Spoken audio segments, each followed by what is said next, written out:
À l'occasion du centenaire de la loi sur le droit d'auteur au Canada, Copybec vous invite à découvrir une série de balados animés par Farnell Morisset. Explorez l'histoire de cette législation cruciale à travers des discussions avec des experts. Une production Copybec. Retrouvez le lien d'écoute dans la description de l'épisode d'aujourd'hui.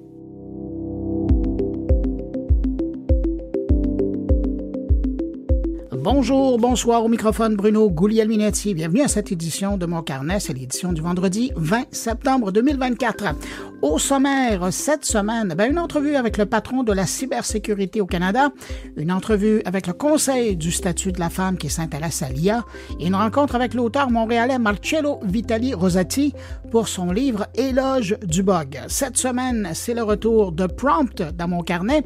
Bien heureux de les accueillir à nouveau. Et on va retrouver comme ça la directrice générale de Prompt, Liette Lamonde, qui va venir nous présenter des entrepreneurs de l'innovation toutes les 2 semaines jusqu'à Noël. Et puis, il y a mes collaborateurs réguliers. Il y a Stéphane Ricoul qui est là, qui s'intéresse cette semaine à l'industrie de la construction et de l'IA. Et puis, Jean-François Poulain s'entretient avec le spécialiste du UX et auteur Daniel Lafrenière. Et puis, évidemment, on va aller faire un tour à Paris pour parler d'actualité avec Jérôme Colombin. Alors, voilà le programme de Mon Carnet cette semaine. Maintenant, vous me permettez de saluer 5 auditeurs de Mon Carnet.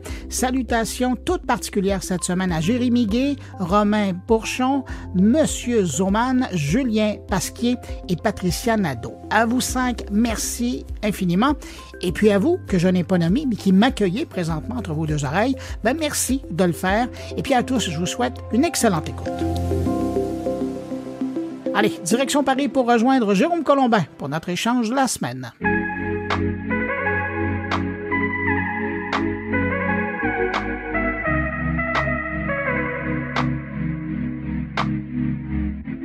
Salut Bruno Guglielminetti, es-tu là? Salut Jérôme Colombin, je suis là. Merci mon ami. Voilà, puisqu'on anime à tour de rôle en fait ce débrief transatlantique. Si les gens n'avaient pas remarqué, je pense que tu viens de péter le secret. Là. Voilà, donc aujourd'hui, cette semaine, c'était mon tour. Ouais. Écoute Bruno, je sais pas comment l'actu... J'ai peur là, j'ai très peur de la façon que tu commences. Là.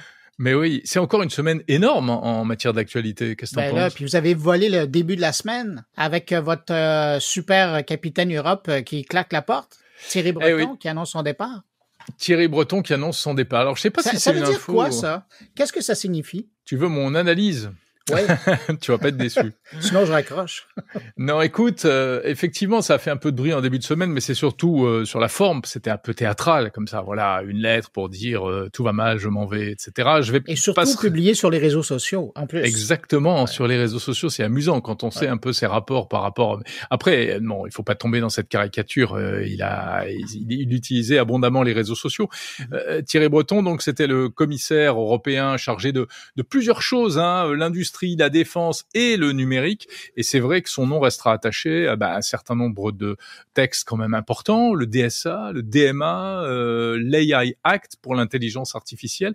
Et finalement, c'est vrai que sur les derniers mois, là, il était en place depuis 2019, même sur les dernières années, il était assez controversé. En fait, il avait des défenseurs et puis il avait aussi beaucoup de gens qui commençaient à dire non mais ça suffit quoi, on va arrêter nous l'Europe et on en a déjà parlé souvent ensemble Bruno.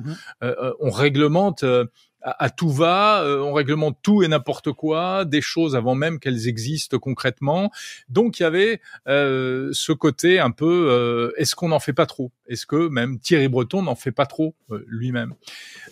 Bon, après, moi je pense que malgré tout, il a ouvert des portes, ou plus exactement, il a fermé des portes. Ouais. Parce qu'il avait un credo qui est la souveraineté numérique européenne, et la souveraineté tout court d'ailleurs, parce que c'est un autre sujet, mais il a essayé de faire revenir des industries après la Covid sur le médicament, tout ça, etc. Mais enfin bref, c'est pas le sujet. Mais c'est vrai qu'il s'est écharpé avec Elon Musk plusieurs fois, il a un peu remonté les bretelles à Mark Zuckerberg. Alors voilà, c'était peut-être pas très diplomatique. Le problème, c'est qu'on en commence peut-être à en payer le prix un petit peu de ça aujourd'hui, avec des géants comme Meta, comme Apple, qui renoncent à déployer leur technologie, notamment d'intelligence artificielle en Europe. Ok, c'est un vrai problème, mais est-ce qu'il y avait une autre solution? Et est-ce que finalement, il a quand même pas donné une direction, vers laquelle il faut aller? Parce que s'il n'y avait pas eu ça, qu'est-ce qui se serait passé? C'est ça la question. Est-ce que on était condamné à devenir, comme dit Laurent Alexandre, des colonies numériques des États-Unis? Alors, il a sans doute fait des bêtises ou pas des bêtises, mais en tout cas trop de choses peut-être. Mais au moins il a donné une direction. Non, mais comme tu le dis, je pense qu'on se souviendra de lui comme quelqu'un qui a tenu tête aux géants de l'Internet, puis qu'a su mettre des barrières pour le bien ou pour le mal, là, mais qu'a su mettre des barrières pour encadrer toute l'utilisation sur le territoire européen. En tout cas, moi, s'il nous entend, je le salue et je le remercie pour ses loyaux services. Voilà. Alors, on enregistre d'ailleurs, le bruit qui court, c'est qu'on pourrait vite le voir ressurgir en tant que ministre, hein. Ben, bon. Je présume, moi. Ouais, rien n'est fait. Mais ça, c'est les petites astuces politiques, hein, c'est sûr. Enfin, je sais pas si tu as vu, donc Elon Musk lui a souhaité bon voyage sur X. Ouais. Il lui a dit bon voyage. Est-ce qu'il lui réserve une place sur sa prochaine navette? Ouais. Oups, la porte s'est ouverte. Oh, ça c'est ballot. Oui, mais ce à quoi Breton a répondu qu'il était prêt aussi à réguler l'espace s'il fallait. Non, c'était une jolie passe d'armes. C'était assez élégant. Après, il y aurait beaucoup de choses à dire, hein. On dit qu'il a il a essayé de faire des textes qui n'étaient pas conformes, qui juridiquement ne pouvaient pas tenir la route, etc. Bon, après, on rentre dans des débats qui sont un peu pointus, un peu complexes.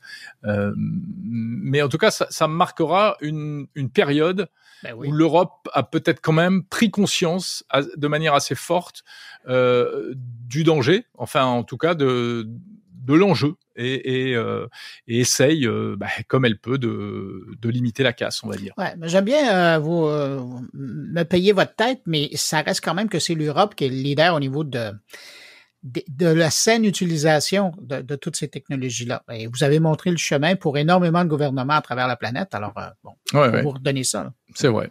Merci de nous l'accorder. J'arrête ici. Cher ami. Okay. Bon, OK, on arrête là. À part ça, de ton côté de l'Atlantique, Bruno, quoi de neuf? Ben écoute, moi, c'est une étude de Capterra qui a attiré mon attention. C'est quand même pas banal, là. Ils disent que d'ici, puis Capterra, c'est une firme solide, là. Ils ont fait un sondage auprès de spécialistes du marketing, des spécialistes du marketing. Et selon eux, d'ici 2026, et là, tiens-toi bien, 65% du contenu qui est publié sur les médias sociaux au Canada pourrait être généré par des outils d'intelligence artificielle générative.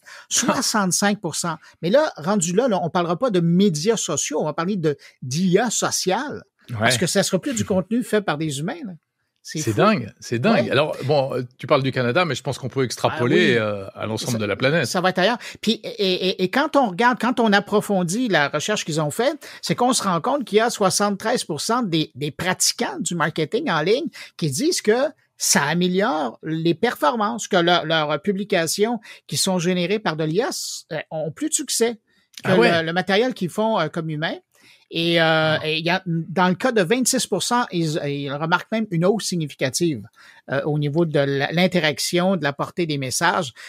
C'est pas vraiment des bonnes nouvelles pour des gens qui sont en communication, ça.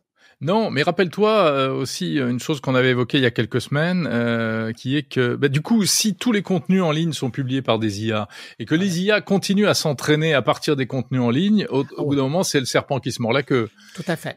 Et on avait évoqué ensemble récemment le fait qu'on s'est aperçu que les IA qui s'entraînent avec des fausses données artificielles générées par de l'IA, au bout d'un moment, en tout cas pour les images, alors pour les textes, je sais pas ce que ça donne, mais au bout d'un moment, elles deviennent folles, quoi. Ouais. Mais j'ai l'impression que pour le texte, on va voir la même chose. Ça va déformer la réalité, ça va déformer les données. Parce qu'à force de toujours restreindre, épurer, c'est un peu ce que je raconte quand je fais des conférences sur le sujet de l'IA.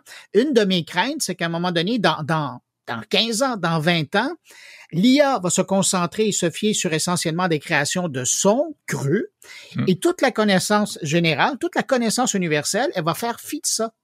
Alors, t'imagines à côté de tout ce dont on va passer à côté pour arriver à une réponse qui sera épurée, très nette, très belle, mais qui sera peut-être très peu représentative de l'humain et de son histoire. Ouais, tu as raison. Ce sera. Quel philosophe je fais. Ah, c'est formidable. Je pense que là, tu es mûr pour les opérations, les émissions sur France Culture chez nous. Il faut qu'ils t'invitent. Bon. Mais après, c'est une vraie question de fond parce que il y a l'aspect positif qui est que ce sera des belles infos clean, etc. Et on espère juste, mais c'est aussi la porte ouverte à de l'intoxication, on saura plus de moins en moins distinguer le vrai du faux. Alors cela dit, je sais pas si tu as vu cette étude du MIT qui est assez encourageante et qui montre que l'intelligence artificielle peut permettre de faire douter les conspirationnistes, des gens qui J'ai vu ça passer, ouais. Voilà, des gens qui sont persuadés que le 11 septembre a été fomenté par les États-Unis, que la Terre est plate, que on n'a jamais marché sur la Lune, etc., etc. Quand on les met face à des intelligences artificielles avec lesquelles ils discutent, l'IA finit par les faire un peu douter. Et il y a des chiffres, je crois que leur croyance dans ces choses-là diminue de 20%. Ensuite, ils ont tendance à moins croire d'une manière générale c'est ce type d'information. Et c'est super intéressant parce que l'IA, tu peux discuter avec elle tant que tu veux, elle va jamais s'énerver, elle va jamais avoir envie de te frapper, justement, etc. c'est ça la différence entre l'humain. Parce que quand tu regardes des discussions qu'on peut avoir avec certaines personnes sur les réseaux sociaux, rapidement, à un moment donné, t'en as le ras-le-bol de cette histoire-là. Il y en a d'autres qui durent longtemps. Ouais. Et tu vois qu'à un moment donné, les esprits s'échauffent. On n'est plus cartésien, on n'est plus dans la discussion. Là, on est rendu dans l'émotion. Et c'est ça la différence avec l'IA. C'est que l'IA, elle reste focus sur la discussion et ça fait que son interlocuteur qui est humain, lui, demeure dans le contexte. Puis à un moment donné, les idées commencent à être challengées. Là. Ouais. Bon, c'est plutôt une bonne nouvelle. Oui. C'est plutôt une bonne nouvelle, comme quoi la raison finit toujours par l'emporter, quoi. Même si elle est. Le raisonnement machine, tu veux dire. Ouais, oui, mais c'est du raisonnement machine basé sur la raison et qui brasse des idées plus rationnelles et plus. On est plus proche de la vérité. Ah, tu vas peut-être faire une autre émission, toi, sur France Culture. Ouais. Comme ça. Bon. Sinon, t'as vu ça? On reste dans l'IA, le temps qu'à être parti. La nouvelle initiative de Google qui lance Audio Overview. Ouais. Non, mais attends, il fallait pas en parler, Bruno. Chut. Il faut que ça reste secret. Non. Mais sinon, on est mort. Qu'est-ce que tu fais comme métier déjà, rappelle-moi? C'est de la grosse compète, ça. Mais c'est quand même intéressant. Non, mais regarde, pour montrer aux gens qu'on est vraiment ouvert et qu'on partage tout, c'est cette intelligence artificielle qui permet de vous charger vos documents, vous donner accès aux documents à cette IA-là, Audio Overviews, et ça permet de créer un document audio avec 2 voix de synthèse qui co-animent une discussion à partir des documents que vous avez créés. Ouais, ça s'appelle un podcast. Oui, exactement. C'est exactement ce qu'on est en train de faire, sauf que nous, on est en vrai, mais donc, vous leur donnez accès à un rapport. Je suis pas très sûr que tu sois en vrai, d'ailleurs. Ah non? Non, si, tu es en vrai? Oui. Bon, ok, ça va. Si je te fais une grimace, c'est bon. Okay. Continue. Alors, je lui ai fait une grimace. Et donc, là, c'est ça. Alors, tu lui donnes accès à cette information-là et il arrive à créer une discussion. Et c'est assez amusant parce que on a eu un exemple de ça. Souviens-toi, lors de la dernière présentation de Google où on parlait de vers où Google allait aller avec son intelligence artificielle et on avait cette présentation où il y avait un professeur, il y avait un père et son fils et là, il y avait de l'aide aux devoirs et là, il y avait une IA qui expliquait comment fonctionnait, je pense, la loi de la relativité et c'était 2 personnes. On avait l'impression d'écouter un podcast ou une émission de radio et puis à un moment donné, il y a le père qui intervient qui dit « Mais attendez, mon fils, lui, ce qu'il aime, c'est le basketball. Est-ce que vous êtes capable de faire un lien avec le basketball? » Et là, il y a une voix de synthèse qui dit « Quelle bonne idée! » Et là, l'autre voix de synthèse fait l'analogie avec le basketball. Alors, on a déjà eu la démo, mais là, maintenant, on peut l'utiliser soi-même. Ça devient un service. Ouais, exactement. Et le résultat est pas mal. Hein. Je sais pas si tu allais écouter, mais voilà, c'est de la conversation, des bonnes blagues, une voix d'homme, une voix de femme. Et alors, ça permet de mettre en audio des sujets un peu compliqués, hein, même des sujets juridiques, techniques, etc.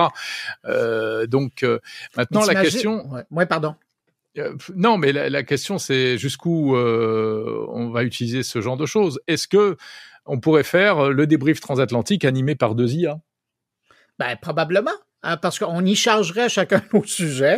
Chacun nos personnalités. Oui, puis il y aurait une discussion là-dessus. Mais pour le moment, c'est pas ce qu'on fait. Là. Non, c'est pas ce qu'on fait. On peut pas le faire.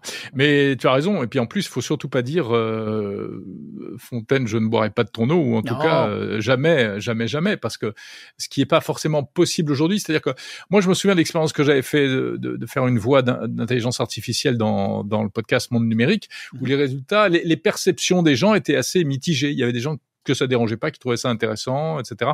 D'autres qui étaient très dérangés, qui n'aimaient pas du tout. Mais il faut préciser que moi, j'avais eu l'honnêteté de dire que c'était de l'IA. Ouais. Si je l'avais pas dit, qu'est-ce qui se serait passé? Est-ce que la perception aurait été la même? C'est pas sûr. Et puis en plus, est-ce qu'il n'y a pas une question d'habitude, etc. Donc demain, est-ce qu'on va pas écouter des podcasts générés par IA et puis on adorera ça finalement? Oui, parce que essentiellement, si on arrive à offrir aux gens un contenu intéressant et surtout aujourd'hui là en anglais, c'est très réussi. Ouais, oui. Moi, quand j'entends des démos comme ça, là, c'est vraiment réussi. En français, de temps en temps, c'est un peu boiteux encore. Ouais, c'est pas terrible dans les intonations, mais quand même. Mais c'est une question de temps. Hein. Donne un an, puis on fera pas Absolument. la différence en français. Ouais. Sinon, tu parles de quoi cette semaine dans le podcast? Alors, dans Monde Numérique cette semaine, je parle de cybersécurité avec Benoît Grunemwald de EZ qu'on retrouve régulièrement. Et alors, on fait un point sur ce qui s'est passé lors des Jeux Olympiques. Eh ben, il s'est rien passé. Ben, bravo à eux. Hein, pas mal quand même. Toutes les cyberattaques ont été contrées, donc ça c'est plutôt bien. Et puis, je l'avais évoqué la semaine dernière avec toi, je m'intéresse à l'IGN, c'est l'Institut géographique national, c'est donc cet institut en France qui est chargé depuis la guerre de faire des cartes, de cartographier la France sous tous ses aspects, géographiques mais aussi économiques, etc. Et qui fait énormément appel à l'intelligence artificielle, donc c'est super intéressant, c'est une interview du directeur général de l'IGN. Mon cher Bruno, je te propose qu'on se quitte là-dessus, puis qu'on se donne rendez-vous, comme d'hab, la semaine prochaine. Ce n'est que partie remise. Et voilà. Salut. Bonne suite de podcast, salut. Si vous désirez suivre l'actualité numérique au quotidien, vous devez vous abonner gratuitement au nouveau podcast 120 secondes de tech, animé par Bruno Guglielminetti. Dans chaque édition, un résumé de l'actualité numérique du jour en moins de 120 secondes. Pour découvrir 120 secondes de tech, visitez moncarnet.com ou visitez Apple Podcast, Spotify ou YouTube et cherchez 120 secondes de tech. De retour à mon carnet. Mon invité est dans le domaine de la cybersécurité et du renseignement canadien depuis plus de 30 ans. Aujourd'hui, Sami Khoury, une figure clé dans la cybersécurité du Canada, est devenu depuis peu le haut responsable canadien de la cybersécurité au gouvernement fédéral. C'est lui qui conseille aux fonctionnaires, ministres et sous-ministres sur des enjeux reliés à la cybersécurité du pays. Auparavant, il dirigeait le Centre canadien pour la cybersécurité, relié au Centre de la sécurité des télécommunications. Bref, Sami Khoury joue depuis longtemps un rôle central dans la protection des infrastructures critiques du pays. Et puis aujourd'hui, il a accepté mon invitation de venir répondre à mes questions. Bonjour, Sami Khoury. Bonjour, Bruno. Avant d'arriver à aujourd'hui, qu'est-ce qui un jour vous a amené à la sécurité informatique? Oh là là, c'est un long trajectoire. J'ai fait mes études à Montréal, à l'Université Concordia. Et de là, j'ai appliqué pour un poste au Centre de la sécurité des télécommunications. Et c'est là où ma carrière a commencé il y a 32 ans. Donc, ça fait 32 ans que je suis au CST.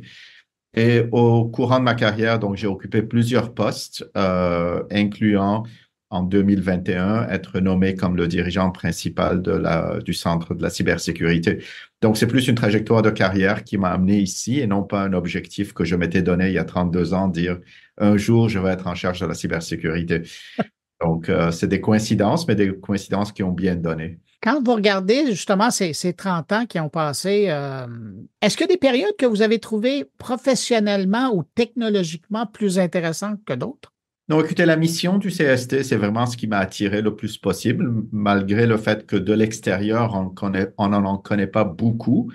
Mais une fois que je me suis joint à l'organisation, c'est là où j'ai découvert la mission, puis j'ai été comme piqué par la mission. On a passé par plusieurs phases. Donc, j'ai passé 25 ans du côté du renseignement.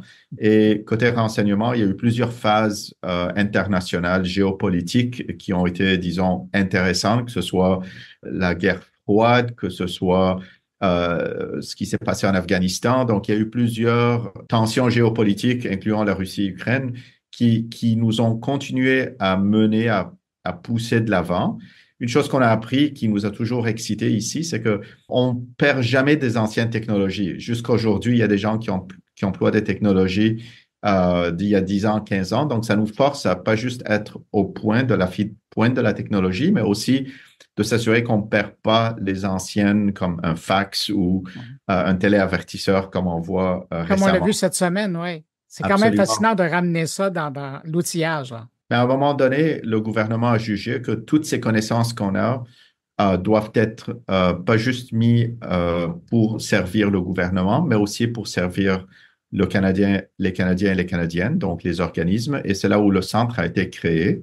Et donc, je suis le deuxième dirigeant, ou j'étais le deuxième dirigeant du Centre canadien de la cybersécurité. Et de là, mon profil était vraiment d'être un profil externe et de communiquer le plus possible aux organismes, c'est quoi la menace et c'est quoi ce qu'on peut faire pour mitiger cette menace. Et c'est là que je me sens le plus à l'aise, c'est à faire des entrevues puis à parler de ça parce que je sens qu'on peut faire beaucoup ensemble et on a beaucoup à communiquer au reste des Canadiens, disons, pas juste le fédéral. Est-ce qu'on peut dire que c'est sous votre direction quand même que votre organisation a commencé à vraiment communiquer beaucoup? Parce qu'auparavant, vous faisiez votre travail, mais c'était un peu en dessous du radar, pour utiliser l'expression. Oui, absolument. Donc, le centre a été créé en 2018. Donc, le 1er octobre 2018, techniquement, on pouvait communiquer avec des gens à l'extérieur du gouvernement fédéral. Ça a pris du temps à décoller, mais malheureusement, la pandémie nous a comme on s'est renfermé un peu parce qu'à cause de la pandémie. Donc, ça a été comme un false start, un faux démarrage de tout ce qui s'appelle engagement public du centre. Et donc, quand j'ai commencé en 2021, c'est là où disons que la pandémie était toujours avec nous, mais on s'est forcé un peu à faire un effort d'être plus externe, puis d'essayer de rattraper un peu les 2 ou 3 ans qu'on avait perdus à cause de la pandémie, justement. Donc c'est là où, oui, on s'est forcé, puis on s'est divisé la tâche à l'interne de façon à ce que je passe pas mal de temps, moi, à l'extérieur et communiquer avec le plus d'audience possible la sévérité des menaces et qu'est-ce qu'on peut faire ensemble pour les mitiger. Bien, justement, à ce sujet-là, avez-vous l'impression que, pas que votre message passe, parce que votre message passe, mais avez-vous l'impression que autant les entrepreneurs que les citoyens canadiens sont vraiment conscients du risque qui est autour, là, une fois qu'ils ont de l'équipement? Je pense à l'Internet des objets, mais je pense aussi, évidemment, une fois qu'ils sont branchés sur Internet ou qu'ils utilisent un téléphone intelligent. Avez-vous l'impression que les gens et les entrepreneurs sont conscients des risques? On a fait du progrès. Donc, au courant des 5 dernières années, c'est sûr qu'il y a 5 ans, peut-être, c'était un domaine assez spécialisé. Aujourd'hui, on parle de cyber beaucoup plus ouvertement. Donc, on a fait du progrès en 5 ans, mais est-ce qu'on est où est-ce qu'on est supposé être? Je dirais non.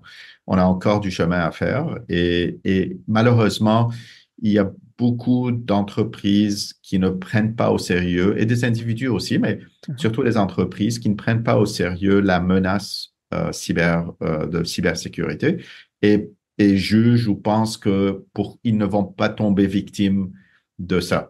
Et ce n'est pas la réalité qu'on voit quotidiennement, que des entreprises deviennent des victimes de cyberattaques assez souvent. Et tout le monde doit prendre la menace au sérieux, que ce soit un citoyen, une petite et moyenne entreprise ou des entreprises des services essentiels comme l'hydro ou autres. On parle de menaces depuis le début. Si vous aviez mentionné une qui, aujourd'hui, vous préoccupe, ce serait quoi? Ben, la première menace qui me préoccupe, c'est la menace des rançongiciels.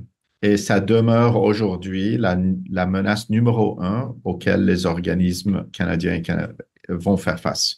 C'est une menace internationale, mais je dirais que je suis plus préoccupé par l'impact de ce type de menace au Canada.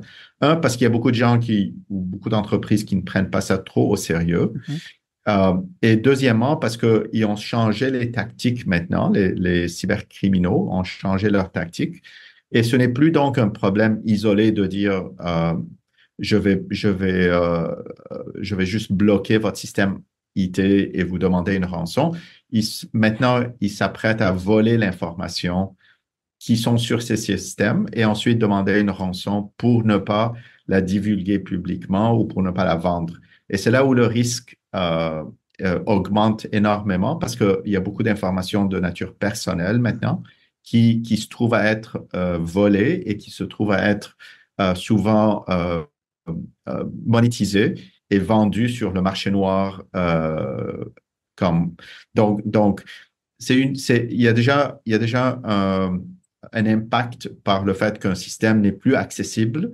Il y a un plus grand impact à savoir maintenant que tout ce qui s'appelle données personnelles, par exemple d'un bureau de médecin ou d'un bureau d'avocat ou d'une entreprise d'assurance, maintenant se retrouve sur le marché noir et que si les gens refusent de payer la rançon, le cybercriminel va trouver une façon de soit la vendre ou simplement de la publier ou de la rendre disponible. Vous parlez des cybercriminels. Est-ce que le Canada est une terre fertile pour les cybercriminels? Est-ce qu'il y a beaucoup, parce que ça fait aussi partie du portrait, là, le risque peut venir de l'intérieur comme de l'extérieur du pays. Est-ce qu'il y a beaucoup de cybercriminels au Canada quand on se compare aux autres pays? Ça serait difficile pour moi de juger s'il y a des cybercriminels au Canada parce qu'on s'acharne plus à la menace externe. À l'extérieur, oui. La GRC, on travaille de très proche avec nos collègues à la GRC qui, eux, donc, vont aller faire des poursuites s'il y a de quoi qui indique que la menace vient de l'interne. Mais c'est sûr que le Canada est un pays moderne, un pays très bien connecté au niveau informatique. Et donc, la surface est assez large et c'est tentant pour les cybercriminels donc de se prendre à des pays qui ont une infrastructure informatique assez avancée comme le Canada. Donc, est-ce on n'est pas ciblé principalement parce qu'on est le Canada, mais on est ciblé parce qu'on est un pays, un membre du G7. On est un pays qui est pas mal modernisé côté informatique. La pandémie a accéléré beaucoup d'informatisation de services. Et là, on se retrouve avec une société qui est assez moderne, assez avancée, mais en même temps, tout ça se fait avec un backdrop, si on veut, de sécurité où les cybercriminels s'en prennent à ça. Vous dites qu'on n'est pas nécessairement attaqué parce qu'on est le Canada, mais de l'autre côté, on a l'impression que le Canada et les entreprises canadiennes peuvent être attaquées de par des décisions que le Canada prend à l'international. Et Absolument. Par geste de représailles, à défaut d'envoyer des troupes, on va embêter des entreprises canadiennes. Ça se fait, là. Oui, ça s'est fait. Puis d'ailleurs, ça se fait de deux angles différents. Le premier angle, c'est donc les attaques parrainées par les États. Et ça, on sait qu'il y a certains États qui s'en prennent contre les entreprises. Souvent, ils se prennent contre les entreprises pour voler de l'information de nature propriété intellectuelle ou de l'information de nature confidentielle pour s'avantager ou avantager leurs entreprises mêmes. Donc, ça, c'est un vecteur qu'on voit des attaques parrainées par des États contre des entreprises canadiennes. Puis, on essaye le plus possible d'aviser ces entreprises ou d'aviser les secteurs où est-ce qu'il peut y avoir ce genre de menaces. L'autre type, c'est la zone grise. C'est pas nécessairement des attaques parrainées par des États, mais c'est des attaques parrainées par des regroupements qui sont alignés avec certains objectifs idéologiques d'État. Et on l'a vu l'année passée, par exemple, avec la visite du président Zelensky au Canada, où on a vécu une vague d'attaques DDoS contre pas seulement les systèmes fédéraux, mais aussi contre certaines infrastructures provinciales et même, je dirais, privées, où c'est une façon pour ces acteurs de démontrer un mécontentement envers le Canada ou envers des entreprises canadiennes ou des organismes canadiens parce que la décision était de supporter l'Ukraine. Donc, ça va et ça vient, c'est des vagues. Et donc, il faut se préparer pour souvent subir ces contre-attaques par ces acteurs-là. Mais pour se préparer comme ça, c'est beaucoup le réseautage qui fait la différence. C'est beaucoup la circulation de l'information pour se protéger, de voir venir ces attaques-là, de voir venir ces vagues offensives-là. Comment le Canada s'assure que l'information circule pour que les entreprises, pour que les citoyens soient bien informés, soient proactifs par rapport à ça? Donc, c'est important peut-être de mettre en contexte d'où est-ce qu'on reçoit notre information et qu'est-ce qu'on fait pour ensuite partager cette information. Donc, on fait partie d'un organisme qui aussi a un mandat de renseignement étranger. Donc, on reçoit ou on s'informe beaucoup de la nature de ce renseignement étranger. Donc, qu'est-ce que la Russie, par exemple, fait en Ukraine? Ça nous informe beaucoup côté cyber ou tactique cyber. On fait partie de la collectivité des 5. On a un partage d'informations très approfondi avec nos autres homologues. Donc, il y a du partage qui se fait là. Pas seulement du partage au niveau cyber, mais aussi du partage au niveau renseignement. Et aussi, on a des ententes assez privilégiées avec certaines entreprises qui, eux aussi, ont des capacités de détecter certains comportements cyber, disons, à travers le monde. Ils partagent ça avec nous. Donc, ça rentre tout dans une sorte de mélange d'informations qui nous permet ensuite de digérer ça et dire, ah ben, on connecte certains points et là, il faut préparer. Donc, on émet des publications, que ce soit des publications de nature, une alerte, ou s'il faut faire s'il faut aviser les Canadiens de façon urgente, on va émettre un cyber flash. Donc, ça sort à toutes les heures de la nuit. C'est urgent que les gens font attention à ça. Okay. Donc, ça, c'est la nature de comment est-ce qu'on publie beaucoup sur notre site web. Et puis, pour les Canadiens, on a une campagne d'information qui est un peu plus accessible, disons, côté information que peut-être les informations techniques que nous publions sur le site du Centre canadien. Donc, on pousse beaucoup l'information, mais aussi, moi, je promouvois beaucoup le partage bidirectionnel. Donc, quand des entreprises subissent une attaque ou quand des entreprises voient de quoi de suspect sur leur réseau, de nous rejoindre et de partager cette information avec nous. Parce que on est capable ensuite de connecter plusieurs points et de dire, on a reçu tel rapport de la Colombie-Britannique, tel rapport de Québec, tel rapport peut-être de Terre-Neuve. Il y a une campagne qui se prend contre les hôpitaux ou il y a une campagne contre les écoles ou les universités. Donc, c'est une nouvelle tactique qu'on n'a jamais vue dans le passé et qu'on a besoin de rechercher. Donc, le partage d'informations, ce n'est pas juste ce que nous savons, mais aussi on apprécie que les gens fassent un retour et partagent avec nous aussi ce qu'eux voient. On garde ça en toute confidence et ensuite, on est capable de digérer cette information et de le mettre publiquement de façon anonymisée, bien sûr. Tout à l'heure, on parlait du fait que la cybersécurité, c'est quand même aussi un domaine où il y a énormément d'innovation. L'innovation, c'est évidemment l'intelligence artificielle, ces ordinateurs quantiques qui sont là, qui sont en train d'installer. On peut penser qu'il y a des gens mal intentionnés qui vont utiliser tout ça. Comment ça, c'est en train de changer votre métier? Bon, on a commencé il y a 2 ans quand on a émis notre bilan des cybermenaces, donc en 2022. C'est un document qu'on émet à tous les 2 ans. Donc, c'est la première fois en 2022 où on a ajouté un chapitre sur ces technologies innovatrices, donc les technologies quantiques et l'intelligence artificielle, comme étant des menaces qui viennent ou qu'il faut se préparer. Maintenant, la technologie, l'intelligence artificielle est ici et il faut commencer à éduquer, ou pas commencer, mais il faut continuer à éduquer les organismes, les usagers, pas juste aux avantages, aux bénéfices que ça apporte, mais aussi aux risques que ça apporte ces technologies-là. Et on sait qu'il y a des cybercriminaux et autres qui commencent à se prendre à ces technologies.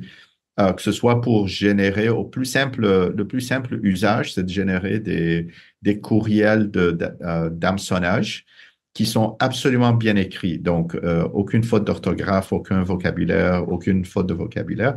On sait que c'est des engins qui sont assez sophistiqués, puis sont capables avec 2-3 mots, de générer une lettre qui a l'air vraiment authentique.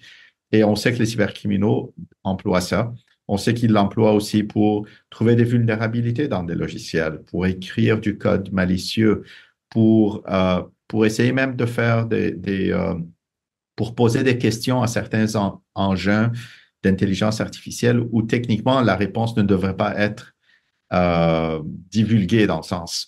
Ils sont capables de poser la question d'une façon qui va même truquer l'engin pour qu'il donne une réponse qu'il n'est pas supposé donner. Donc, il y a tout un domaine à l'extérieur qui se développe pour comment attaquer ces engins d'intelligence artificielle. L'autre chose, il il faut aussi se soucier de la confidentialité des données. Et donc, quand j'emploie un engin ou un système public et je mets des données confidentielles dedans, qu'est-ce qui arrive à ces données-là? Donc, si je prends une application, par exemple, de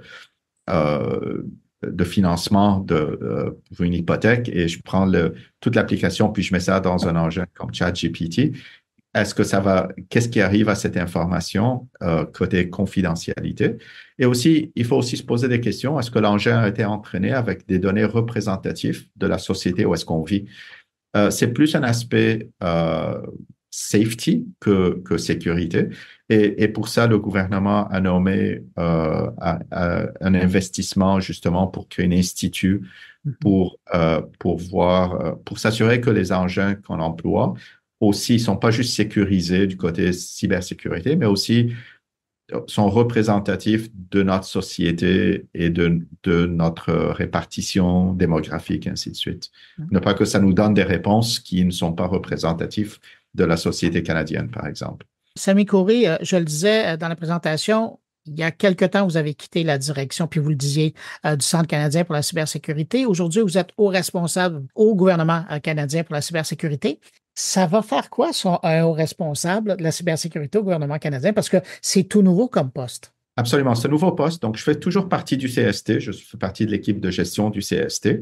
Donc, je ne déménage pas d'organisme, mais j'espère amener toute mon expérience au courant pas seulement des 3 dernières années, mais au courant des 32 dernières années, pour supporter la communauté de sous-ministres et des ministres à travers le gouvernement dans un exercice de cybersécurité, un peu de les tenir par la main au besoin.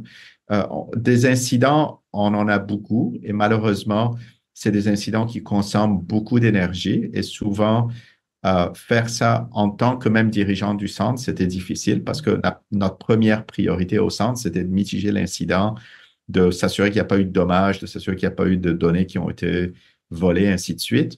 Puis de faire en parallèle avec ça l'éducation, je trouvais ça par moments, c'était difficile. Donc, avec maintenant une petite séparation et une distance, j'ai plus le luxe du temps d'être capable peut-être de passer un peu plus de temps avec cette communauté et de partager avec eux une sorte de perspective un peu plus globale ou un peu plus générale de qu'est-ce qui se passe et non pas simplement parler de l'incident A ou de l'incident B.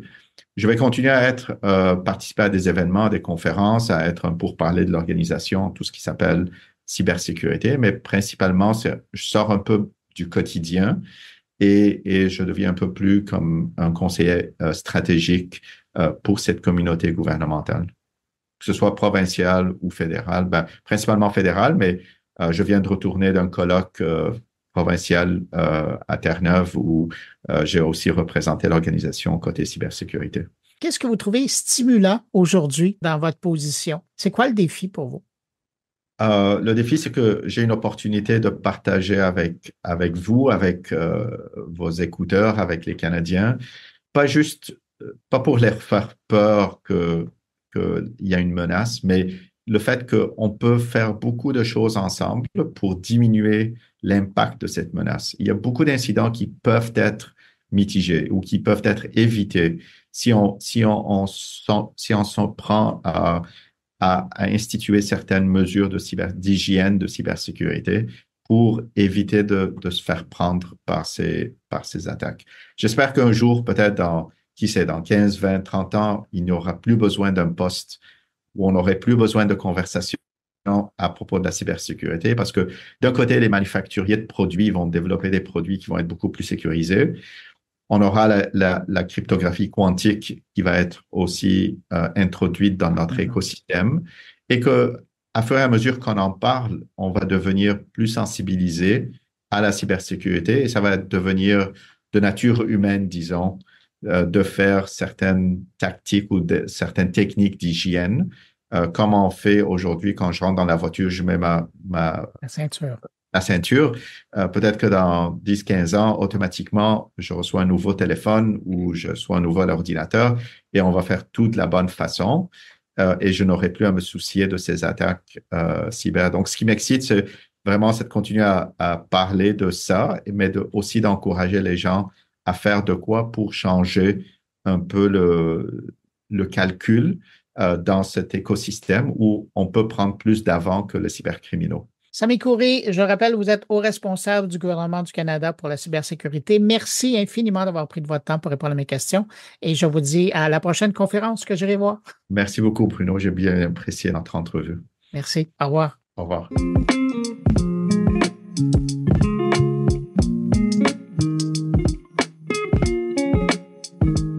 L'an dernier, presque à pareille date, le Conseil du statut de la femme du Québec a fait paraître un avis intitulé Avis sur l'intelligence artificielle, des risques pour l'égalité entre les femmes et les hommes. Malheureusement, je vous dirais, le document est passé un peu sous le radar, mais heureusement, le Conseil a eu l'idée de relancer la promotion de ce document. Et c'est pourquoi, la semaine dernière, à l'événement Arlin, j'ai vu une conférence de ma prochaine invitée sur le sujet. D'ailleurs, si vous allez sur la page de l'épisode sur moncarnet.com, vous trouverez un lien vers cet avis du Conseil du statut de la femme. Bref, pour revenir à cette présentation que j'ai vue, j'ai trouvé ça tellement intéressant que je me suis dit que ça serait intéressant que vous puissiez l'entendre également. Alors, on va aller rejoindre à l'instant la directrice de la recherche et de l'analyse au Conseil du statut de la femme. Bonjour Mélanie Julien. Bonjour.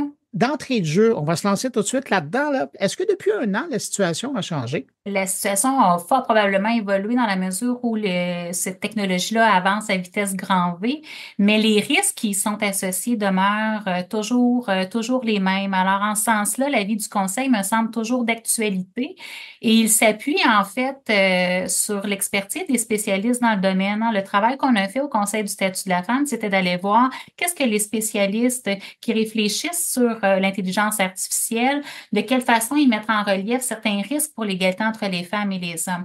Alors, on s'appuie sur ces lectures de situation-là, on en a fait la synthèse et d'où le message qui est porté par le Conseil du statut de la femme. Alors, je dirais que non seulement cette lecture des risques-là, elle est toujours aussi valide, mais elle est d'autant plus d'actualité, sachant que la technologie elle est vraiment en explosion dans tous les secteurs d'activité. Alors, c'est d'autant plus important d'en parler. Bon, vous avez mentionné le mot risque au moins 2 ou 3 fois dans votre réponse. Les principaux risques qui sont en lien avec l'intelligence artificielle, quand on regarde la question de l'égalité des hommes et des femmes sur cette question-là, qu'est-ce qui vous vient en tête? Le postulat de base du Conseil dans son avis, c'est de partir du principe que, effectivement, on peut s'inquiéter d'utilisation malveillante de l'intelligence artificielle, mais nous, au Conseil, on part du principe que même quand on a de bonnes intentions avec l'utilisation de cette technologie-là, il peut y avoir des risques. Et la démonstration que l'on fait dans l'avis, c'est que c'est en raison du fonctionnement des systèmes d'intelligence artificielle. Parce que quand on connaît un peu cette technologie-là, on sait bien qu'elle fonctionne d'abord et avant tout à partir de données. Les systèmes d'intelligence artificielle sont entraînés sur la base des données qu'on leur fournit. Et le principal risque provient du fait que les données en question reflètent en quelque sorte, sont des données qui concernent généralement la population.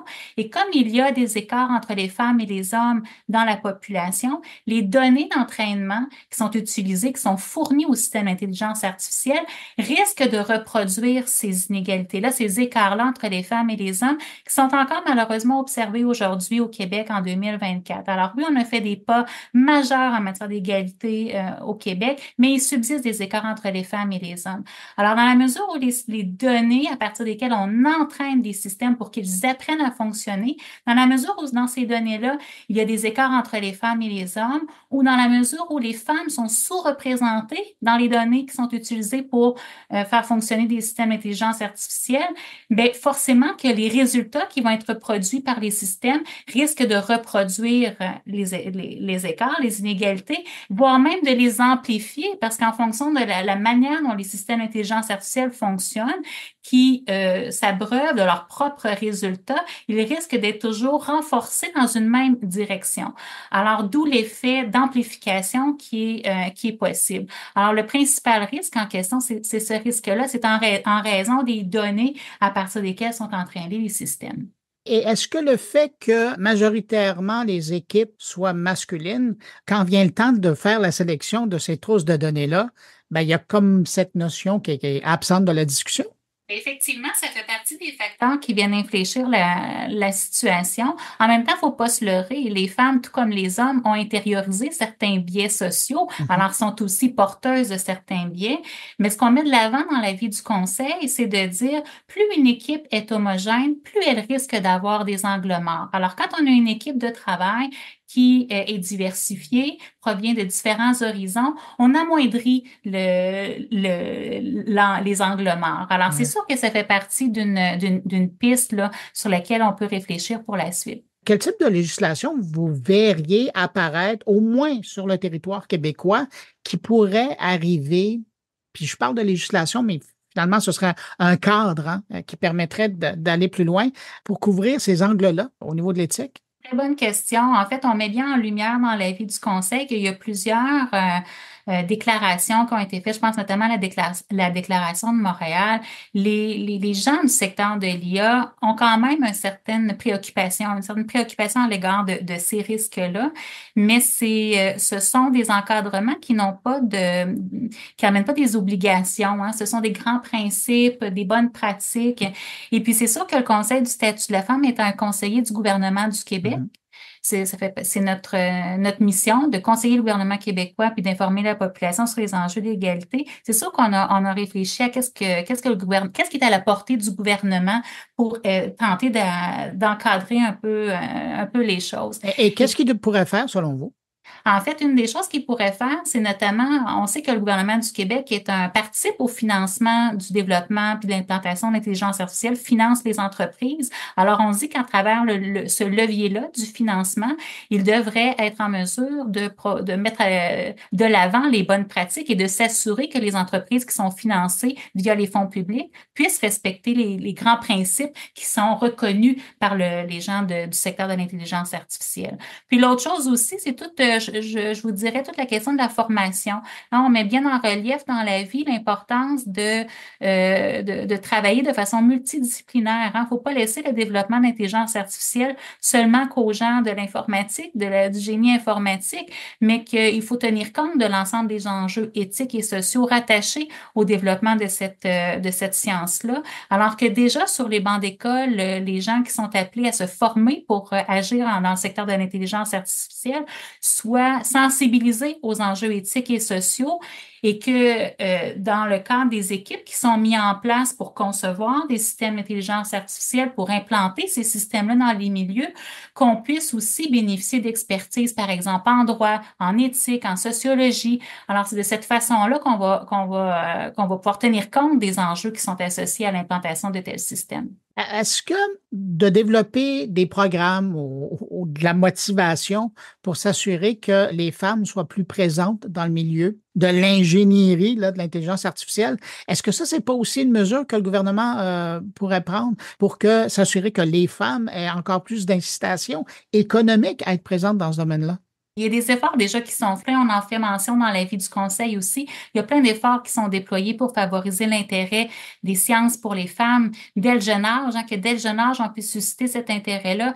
Puis, bon an, mal an, là, c'est selon la source de données, là, c'est à peu près 20% de femmes dans le secteur de l'intelligence artificielle selon la source des données. Puis, ce dont il faut se préoccuper aussi, c'est quel poste elles occupent, ces femmes-là. Est-ce que ce sont des postes de programmation? Est-ce que c'est des postes de graphisme? Ou c'est des postes au plan des décisions aussi, exactement.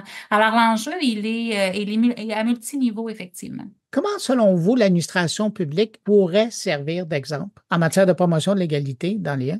Elle a effectivement un devoir d'exemplarité et c'est ça pourquoi le Conseil s'est penché sur cette question-là parce que, vous savez, le gouvernement du Québec a adopté une stratégie d'implantation d'intelligence artificielle dans les services publics. Donc, le gouvernement du Québec a manifesté sa volonté d'utiliser cette technologie-là pour offrir des services aux citoyens et aux citoyennes. Alors, de sorte que le Conseil du statut de la femme s'est dit il est impératif que le gouvernement du Québec soit exemplaire dans la manière dont il met en place cette technologie-là. Mais à l'intérieur de ce document-là, avez-vous vu quelque chose qui parlait de la question? Il est fait mention effectivement du souhait du gouvernement de l'implanter puis de s'assurer que l'utilisation soit faite de façon responsable. Mais de quelle façon ça va se faire dans les différents ministères et organismes? On est encore dans le balbutiement là, de cette lancée-là. La stratégie en question s'échelonne, je crois, jusqu'en 2026-2027. Ouais. Alors, assurément qu'on a les yeux tournés sur le gouvernement du Québec et de quelle façon ça va s'implanter dans les différents ministères et organismes, parce qu'on peut penser effectivement, il peut y avoir des enjeux. On parlait de risque tout à l'heure. Le risque de dire, est-ce que c'est un système d'intelligence artificielle qui va définir, par exemple, l'admissibilité des citoyens et des citoyennes à certains programmes? Sur quelle base ces systèmes-là vont être entraînés? Quelles sont les données d'entraînement? Alors, les questions que l'on relève de façon générale sur le secteur d'intelligence artificielle valent tout autant pour le domaine de l'administration publique. Bien, justement, si on s'éloigne du gouvernement et on retourne dans le secteur privé, il y a toute une nécessité d'avoir une transparence par rapport à ces trousses de données et aux billets qui viennent avec. Comment vous voyez ça, vous, de votre côté, cette question-là? C'est vrai que c'est pas évident. On le met en relief dans la vie. Il y a un devoir de transparence, mais en même temps, il y a des enjeux de confidentialité, des entreprises qui ne voudront pas rendre public de quelle façon ils ont fonctionné pour créer, concevoir un système d'intelligence artificielle. Mais dans la mesure où ces entreprises-là évaluent les incidences que peuvent avoir les systèmes qui sont créés puis qui sont implantés, puis qui s'assurent que ces systèmes-là ne portent pas préjudice à certaines portions de la population, puis dans le cas qui nous concerne, c'est la moitié de la population, parce que les femmes constituent 50% de la population. Alors, c'est d'autant plus important qu'elles puissent intégrer des bonnes pratiques d'évaluation des incidences. J'ai en tête l'exemple d'Amazon, vous l'avez sans doute vu passer parce qu'il a fait l'objet de plusieurs écrits. Amazon avait créé un système d'intelligence artificielle en vue de sélectionner des curriculums vitae. Et les données qui avaient été utilisées pour entraîner le système, c'était le profil des embauches de l'entreprise dans les dernières années. Mais selon on en faisait mention tout à l'heure, le fait que la majorité des gens de ce secteur-là sont des hommes, mais le système d'intelligence artificielle a discriminé tous les curriculums vitae sur lesquels il y avait le nom d'une femme ou le nom d'un établissement d'enseignement réservé aux femmes, ce qui est assez fréquent aux États-Unis notamment. Alors là, fort heureusement, Amazon s'est rendu compte en faisant l'évaluation qu'il y avait on portait préjudice aux femmes et a abandonné, a renoncé à l'idée d'utiliser ce système-là pour sélectionner des CV. Mais ce dont ça témoigne, c'est que en faisant l'évaluation, on est en mesure de voir les résultats, dans quelle mesure les résultats sont discriminatoires, en l'occurrence pour les femmes. Mais en même temps, ça nous interpelle beaucoup en matière de réflexion, parce qu'on dit on conçoit un système, on est charmé par l'apparente neutralité, l'apparente objectivité de la machine. Hein, on se dit que la machine va être plus neutre que l'humain qui fait appel à cette subjectivité pour trier des curriculums vitae. Mais la machine, elle est biaisée, elle a fait des liens, même si on ne lui avait pas demandé, elle n'avait pas de mauvaise intention de la part d'Amazon. Alors, c'est sûr que les entreprises doivent se responsabiliser dans les évaluations qu'elles font pour pouvoir s'assurer qu'il n'y ait pas de discrimination, qu'on ne porte pas de préjudice à la moitié de la population.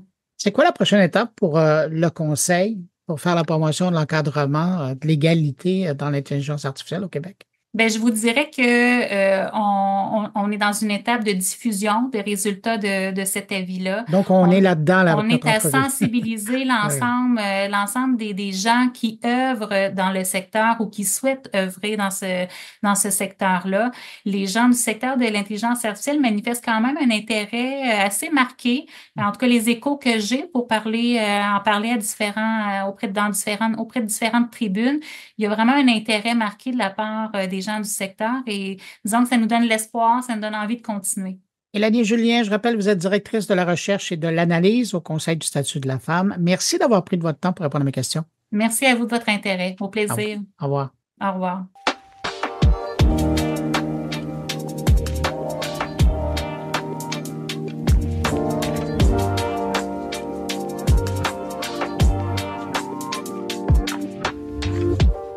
On va va parler avec l'auteur d'un livre qui veut nous bousculer et nous faire réfléchir quant à notre utilisation du numérique. Marcello Vitali Rosati, il est professeur à l'Université de Montréal et titulaire de la chaire de recherche du Canada sur les écritures numériques. Il vient de publier Éloge du bug, être libre à l'époque du numérique, aux éditions Zone. Et dans son livre, il explore comment le bug informatique, souvent perçu comme une erreur, peut être vu comme une forme de liberté dans un monde dominé par la technologie. Il nous invite à repenser notre rapport aux outils numériques et à interroger les valeurs d'efficacité imposées par les géants du numérique, les fameux GAFAM, tout en proposant une nouvelle manière d'être libre à l'ère du numérique. Bonjour Marcello Vitali Rosati. Bonjour monsieur et merci pour l'invitation. Écoutez, merci à vous d'avoir accepté l'invitation. D'entrée de jeu, je vous demanderai pourquoi vous avez décidé de ne pas utiliser de téléphone intelligent dans un monde où aujourd'hui c'est presque indispensable. Oui, presque indispensable en effet. Ce que j'aime pas, c'est en général j'aime pas quand j'ai pas le choix. Donc c'est une réaction spontanée quand on m'oblige à faire quelque chose. Je pense que c'est humain. Hein. Je me pose des questions. En fait, ce qui me gêne dans les téléphones intelligents, c'est que il y a déjà nous sommes à l'intérieur de deux boîtes propriétaires, donc ou Android et donc Google, ou bien de l'autre côté Apple. Donc nous sommes à l'intérieur d'écosystèmes qui appartiennent à des entreprises. Et ce qui me gêne, c'est que l'ensemble de nos activités et l'ensemble de nos vies doit passer par ces deux entreprises-là. Parfois pour réaliser des tâches qui ne devraient pas appartenir au domaine privé. Donc typiquement des actions qui relèvent de notre vie publique. Hein, donc s'identifier, par exemple, s'identifier auprès d'une instance publique, un État ou même une banque qui est privée dans ces cas. Mais du coup, nous sommes obligés à accepter que notre identification, donc une pratique qui a affaire à notre existence en tant que citoyen, est obligée de passer par une entreprise privée et pas par n'importe laquelle, c'est-à-dire il y en a seulement deux. Hein, donc c'est une grande limitation de ce type. Et en fait, ça c'est un aspect. Et l'autre aspect en général, c'est que ces appareils très opaques, donc dont le fonctionnement est difficilement compréhensible aussi parce que le code est propriétaire et il n'est pas public, en fait concentrent pratiquement la totalité de nos pratiques et de nos activités. Donc, nous lisons avec un téléphone, nous nous orientons dans l'espace, nous avons accès à l'information, nous avons des relations avec notre famille et en même temps nos relations professionnelles. Et le fonctionnement de toutes ces interactions, de toutes ces actions, de toutes ces pratiques dépend de ces plateformes sans que nous ayons la possibilité de les gérer et de les structurer à notre guise. C'est comme si on était tous obligés d'habiter dans les mêmes espaces sur lesquels nous n'avons aucun pouvoir, c'est-à-dire nous ne pouvons même pas déplacer une chaise. Ouais. D'ailleurs, c'est pour ça, dès l'introduction, vous parlez d'une nouvelle forme de pouvoir. Tout à fait. Alors, l'exemple que je donne dans l'introduction du livre est un exemple qui me semble intéressant, justement parce qu'il concerne la question de la gestion de l'identité, qui est une question très très importante et très profonde à l'intérieur de nos sociétés. Donc, nous vivons dans un pays qui a été non sécularisé jusqu'à il y a pas tellement de temps, et comme vous le savez, avant l'identité était une question qui était gérée par l'Église.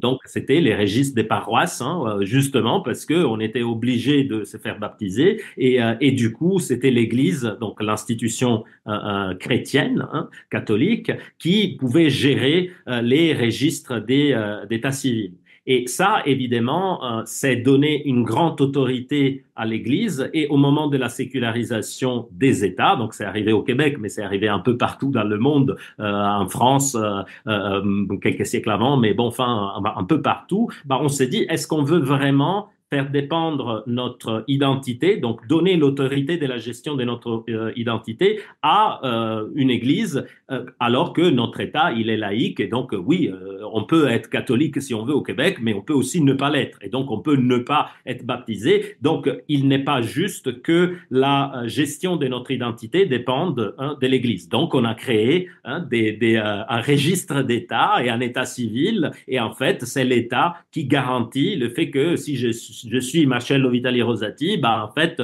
cette identité est garantie par l'État canadien et non pas par une entité comme l'Église. Et aujourd'hui, on arrive à se trouver dans plusieurs situations. Je raconte une anecdote au début de mon livre, c'est l'identification dans une banque, où en fait, nous sommes obligés d'utiliser des applications propriétaires, c'est-à-dire qui appartiennent à ces deux sociétés-là pour témoigner de qui nous sommes. Le passeport n'est plus suffisant, donc le pouvoir de l'État, dans ces cas de l'État canadien, n'est plus reconnu, ou en tout cas, il n'est pas suffisant et on doit s'appuyer sur une application. Et ça, c'est pas anodin, c'est pas juste une solution technique. En fait, c'est déléguer à une entreprise américaine, en plus, la gestion de nos identités en tant que citoyens dans un État autre, qui donc abdique de ce pouvoir-là. Dans le livre, vous êtes très critique par rapport aux GAFAM. Puis j'aimerais revenir avec vous sur comment elles impactent les GAFAM sur nos valeurs, par exemple, par rapport à la liberté. Tout à fait. Bon, alors, déjà, peut-être un mot pour expliquer cet acronyme que tout le monde connaît, mais en fait, qui est un acronyme assez réducteur par GAFAM, donc Google, Amazon, Facebook, Apple et Microsoft, mais un sens un peu étendu, on entend les grandes entreprises fondamentalement de la Silicon Valley. En tout cas, c'est une poignée assez restreinte. Il y en a plus que 5. On pourrait en citer d'autres, Airbnb, Netflix ou des acteurs de ce type qui ont une influence, qui ont, disons, une présence très forte. Alors, le problème de les problèmes, ce ne sont pas ces entreprises, mais c'est leur rôle excessif. C'est-à-dire le fait qu'on soit obligé de passer par elle pour tout faire. Et alors, ce qui est à comprendre ici, c'est que tout environnement technique porte une vision du monde. Donc, le fait par exemple, quel est le meilleur contenu ou le contenu le plus pertinent dans une liste des contenus? Évidemment, ça dépend de l'idée de pertinence que nous avons. Et le monde est beau parce que nous pouvons avoir plusieurs idées de pertinence. Moi, je peux avoir une idée différente de la vôtre. Et en fait, même moi, je peux avoir plusieurs idées selon le type de contenu que je cherche. Donc, différence, c'est savoir, par exemple, quel est le film le plus pertinent à voir pour moi ce soir, le roman le plus pertinent à lire sur la plage, le roman le plus pertinent à lire au lit, ou le livre, l'article scientifique le plus pertinent quand on parle, je ne sais pas, de l'histoire, la génétique de l'éducation sentimentale de Flaubert. Donc, en fait, la notion de pertinence n'est pas neutre. Il n'y en a pas une qui est meilleure que l'autre. Elle est localisée, elle est contextuelle. Et en fait, quand on va avec les solutions des GAFAM, les solutions GAFAM, leur problème, c'est qu'elles nous vendent des, entre guillemets, solutions comme si elles étaient universelles et neutres. Alors, par exemple, dans les cas de la pertinence, Google Search, donc le moteur de recherche Google, l'impression que nous avons de plus en plus, c'est la bonne réponse. C'est le contenu le plus pertinent. Le problème de ça, ce n'est pas de dire est-ce que c'est performant ou pas.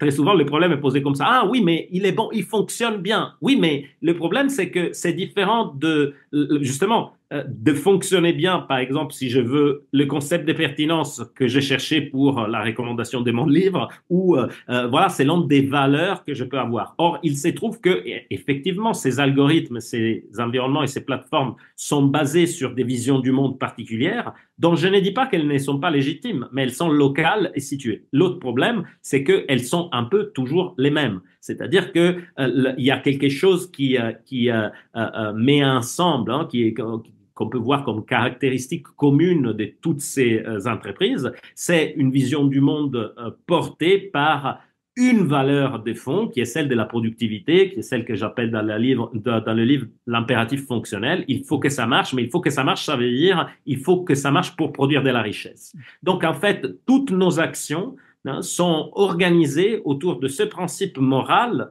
dont, bon, évidemment, vous comprenez bien que je ne l'approuve pas, ou en tout cas, je n'en fais pas le drapeau de ma vie, mais le problème n'est même pas là. Le problème, c'est qu'il faut que ça soit possible que ces principes ne soient pas les seuls, hein, qu'il y en ait d'autres. Donc oui, des fois, je peux vouloir, hein, une personne X peut vouloir être le plus productive possible, pourquoi pas, d'accord? Mais le fait de dire que la seule chose que nous puissions vouloir dans toutes les circonstances de notre vie, soit d'être le plus productif possible, bah, ça c'est problématique. Et en plus, c'est devenu tellement naturel qu'on s'en rend même plus compte, on pense juste que c'est la meilleure solution. Dans votre livre, vous parlez de la pandémie et selon vous, ça a probablement été un accélérateur du passage au numérique, mais vraiment un grand virage, là, sans véritable réflexion de la part des gens. On s'est tous lancés là-dedans et on l'a utilisé encore plus avec des outils numériques qui sont venus encore plus prendre de place dans nos vies.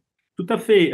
Ça a été sans doute un accélérateur, un catalyseur d'un changement qui était déjà en place. En fait, ce qui m'inquiète un peu de ces passages-là, c'est que l'urgence a déterminé la justification presque explicite d'un manque de réflexion. Alors, je vous fais l'exemple qui m'a beaucoup agacé parce que ça touche à mon métier. Donc, dans l'enseignement, l'adoption systématique de pratiquement toutes les universités dans le monde entier des Zoom. Donc, maintenant, nous y sommes. Donc, je dois travailler aussi maintenant dans cet environnement-là. Mais en fait, ce qui me gêne de ça, c'est qu'on s'est dit, on est dans l'urgence, il faut trouver la solution. Et on va trouver la solution la plus performante. Et évidemment, les entreprises étaient prêtes à nous proposer la solution. Donc, évidemment, l'urgence a justifié le fait de dire, bah là, j'ai pas le temps pour réfléchir à quelles sont les meilleures manières de faire par exemple, un cours à distance.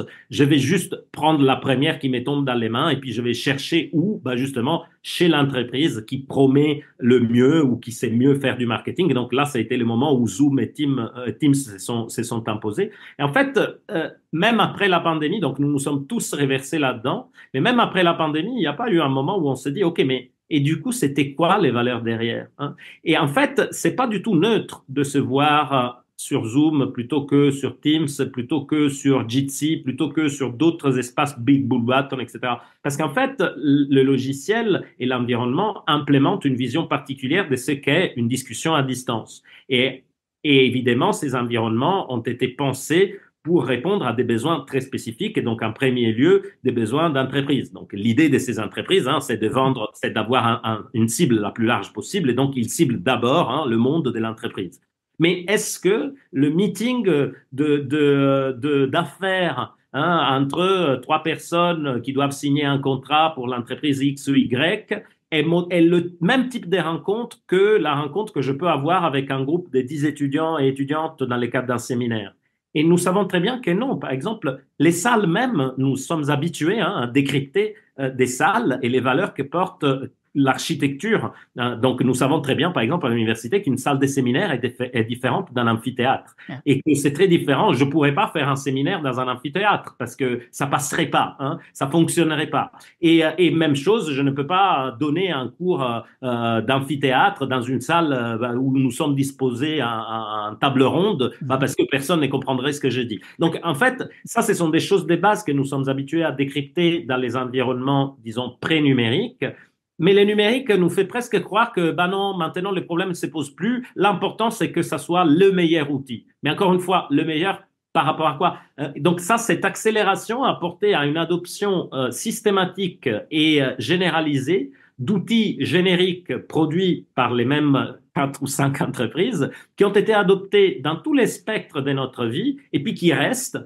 Et qu'en fait, on n'a jamais questionné, on ne s'est jamais posé la question de est-ce que nous adhérons à ces valeurs ou est-ce que nous voulons peut-être créer des environnements numériques plus adaptés à des besoins spécifiques, comme par exemple celui d'un cours ou celui d'un séminaire ou celui d'un autre type de rencontre, je veux dire, comme il y en a plein. Puis je ne veux pas dire que Zoom ne soit jamais la meilleure solution. Peut-être, dans certains cas, il sera la meilleure solution par rapport à un certain type de besoin, etc. Ce qui est intéressant, c'est que Microsoft avait sorti un rapport en 2019, en décembre 2019, qui justifiait de l'utilisation de la vidéoconférence et du travail en remote en expliquant de quelle manière le travail en remote allait augmenter la productivité.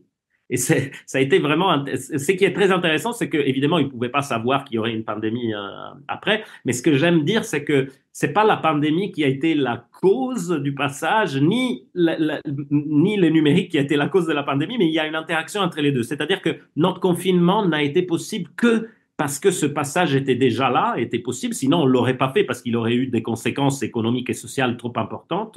Et donc, en même temps, il y a ces deux phénomènes qui se sont mis en place.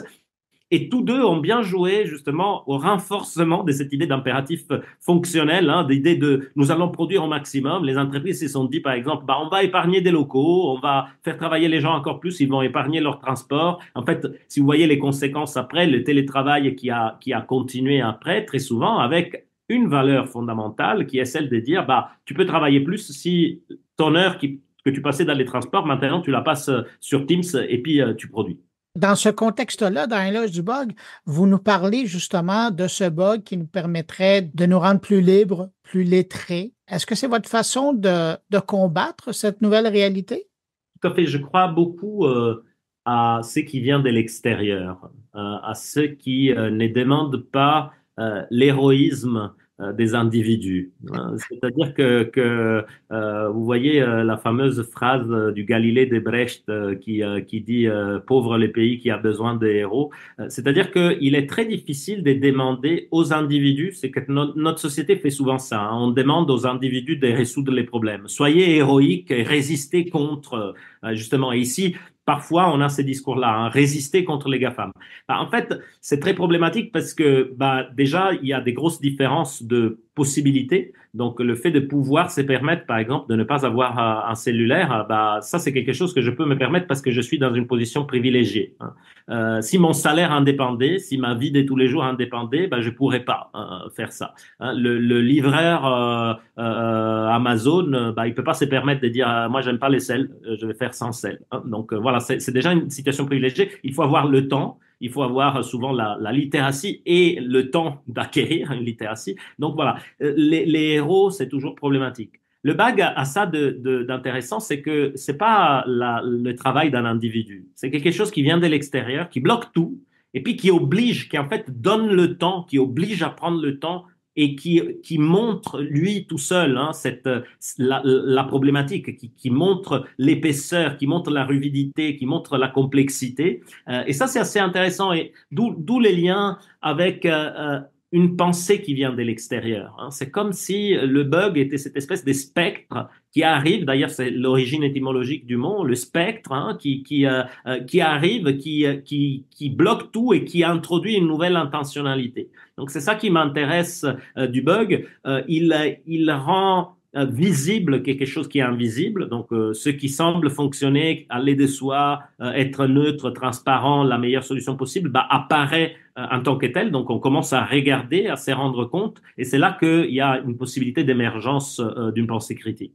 Et parallèlement à ça, vous nous encouragez à cultiver notre jardin numérique. J'aime beaucoup cette image-là. Tout à fait. Alors, c'est une image que je reprends. Alors, les grandes inspirations. Ça, c'est Épicure. Donc là, c'est Épicure, évidemment, c'est le jardin d'Épicure. Donc il y a d'une part les démons des Socrates, parce que pour moi le bug, c'est vraiment ça. Donc les démons philosophiques, Socrate, il dit jamais j'ai pensé ça, il dit que quelqu'un d'autre, un spectre, justement le démon ou un dieu ou quelqu'un lui a suggéré. Donc vous voyez cette idée que c'est pas l'individu qui produit la pensée. Et en fait l'autre, c'est Épicure. Alors l'idée étrange d'Épicure, c'est de partir du centre-ville d'Athènes et d'aller dans un jardin en marge de la ville avec une communauté. Donc là aussi, il y a un autre élément qui m'intéresse, c'est collectif, dont la spécificité est d'être autonome. C'est-à-dire, il y a une idée particulière de liberté. La liberté, c'est une autonomie.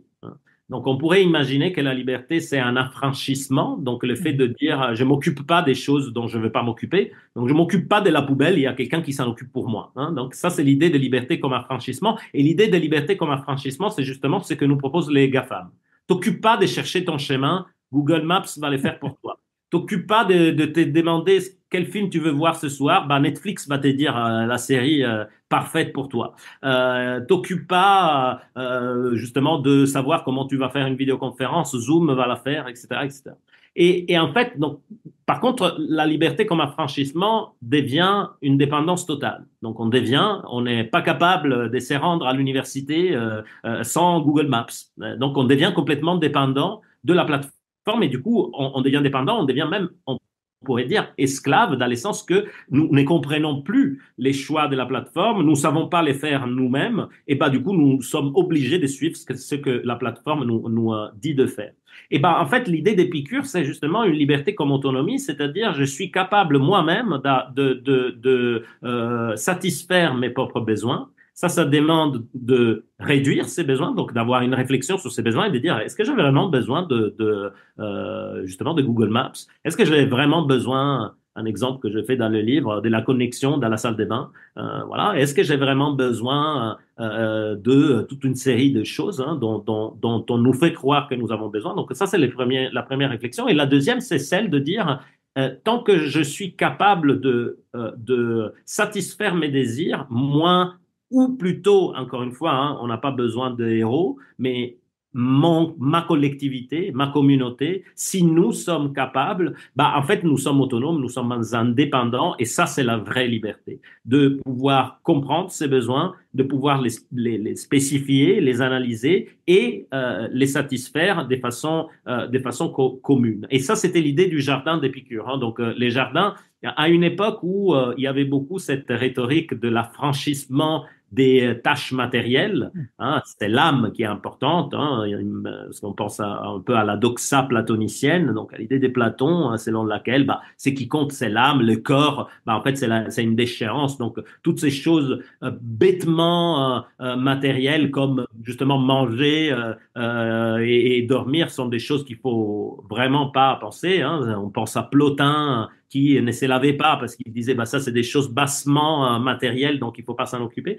Donc ça c'est d'une part, et Épicure réagit avec exactement l'inverse, de dire non, nous allons cultiver le jardin, donc les quepos, et nous allons faire nos propres tomates, puis nos propres, pas les tomates à l'époque, ça n'existait pas en Grèce,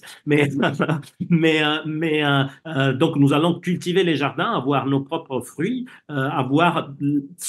donc s'occuper aussi des tâches très triviales. Et hors des métaphores, c'est-à-dire c'est pas vraiment une métaphore, c'est la même chose, c'est penser son propre espace qui est le lieu et la condition de possibilité, de satisfaction de nos besoins, de ce que nous voulons.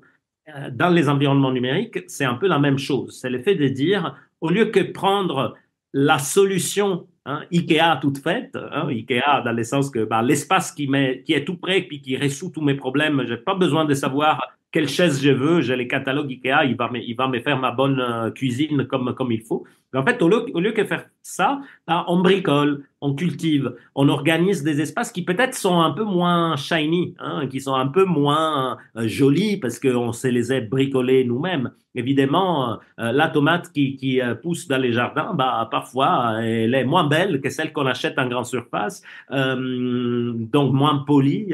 Il y a pas, et puis, ça demande du travail. Et donc, mais là, quand on bricole ces espaces-là, comme justement on cultive un jardin, là, on a des espaces qui nous sont propres, dans lesquels nous pouvons habiter vraiment, qui sont publics dans le sens qui appartiennent à notre communauté qui les a créés.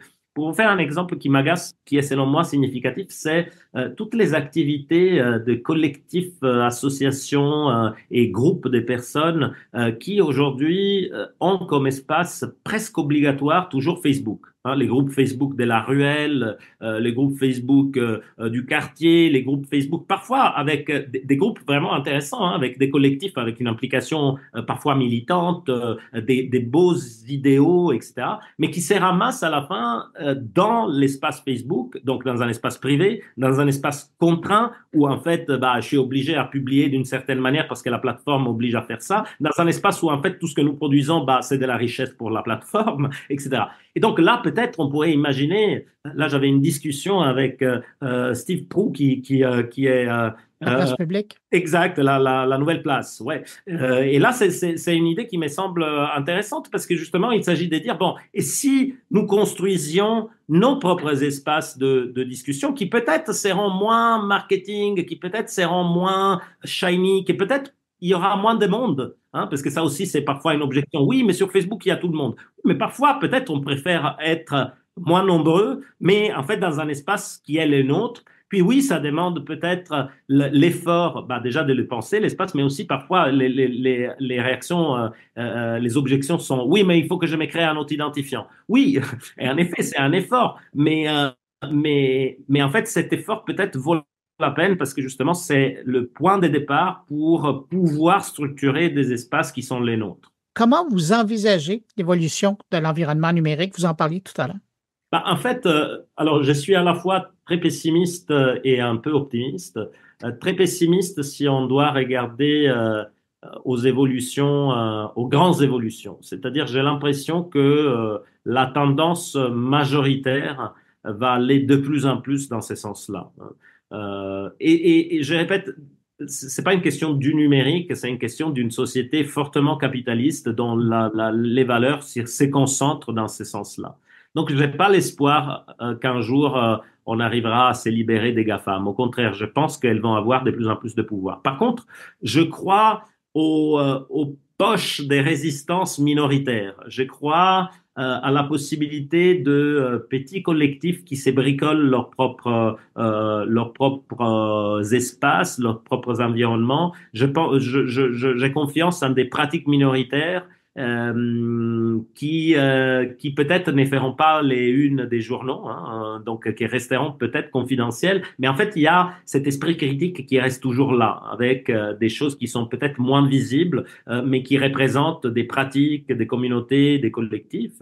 Et en fait j'espère beaucoup, j'ai beaucoup de confiance encore une fois dans le bug, c'est-à-dire ce qui vient de l'extérieur, le fait que finalement il y a toujours des éléments de dysfonctionnement qui empêche à la machine bien huilée de continuer à fonctionner sans que personne ne se pose la question. Hein. Donc le dysfonctionnement qui arrive de temps en temps, c'est ce qui permet cette aspérité, c'est ce qui permet justement l'émergence de la philosophie. Hein. Et la philosophie qui reste une pratique minoritaire finalement, dans l'essence profond. Hein. Combien de personnes sont philosophes? À part c'est pas une question d'avoir des diplômes en philosophie. On peut n'en avoir aucun et être philosophe, et on peut en avoir beaucoup sans l'être. Mais là, vous voyez comme la capacité d'être à l'écoute de ce qui semble ne pas correspondre au paradigme majoritaire, qui semble questionner les choses qui parfois nous semblent inquestionnables. C'est évident que je veux le truc qui fonctionne le mieux. Hein. Comment on fait pour mettre en question ça? Mais en fait, être philosophe, ça veut dire être attentif au bug qui nous dit « Attends, qu'est-ce que tu veux dire par fonctionner ? Qu'est-ce que tu veux dire pour gagner du temps ? Est-ce que tu veux vraiment gagner du temps ?» Donc voilà, je crois à ce type de possibilités-là qui, encore une fois, je le répète, seront jamais probablement majoritaires, mais l'important, c'est qu'elles restent et qu'elles continuent à garantir cette multiplicité et cette diversité des modes de pensée, des modes de réflexion et de pensée critique. Marcello Vitali Rosati, je rappelle, vous êtes l'auteur de Éloge du bug, Être libre à l'époque du numérique. Ça vient d'être publié aux éditions Zone. Parallèlement à ça, parce que vous ne faites pas qu'écrire, vous êtes aussi professeur à l'Université de Montréal et titulaire de la chaire de recherche du Canada sur les écritures numériques. Merci d'avoir pris de votre temps pour répondre à mes questions. Merci beaucoup. Era un piacere. Ciao. Un piacere. Au revoir.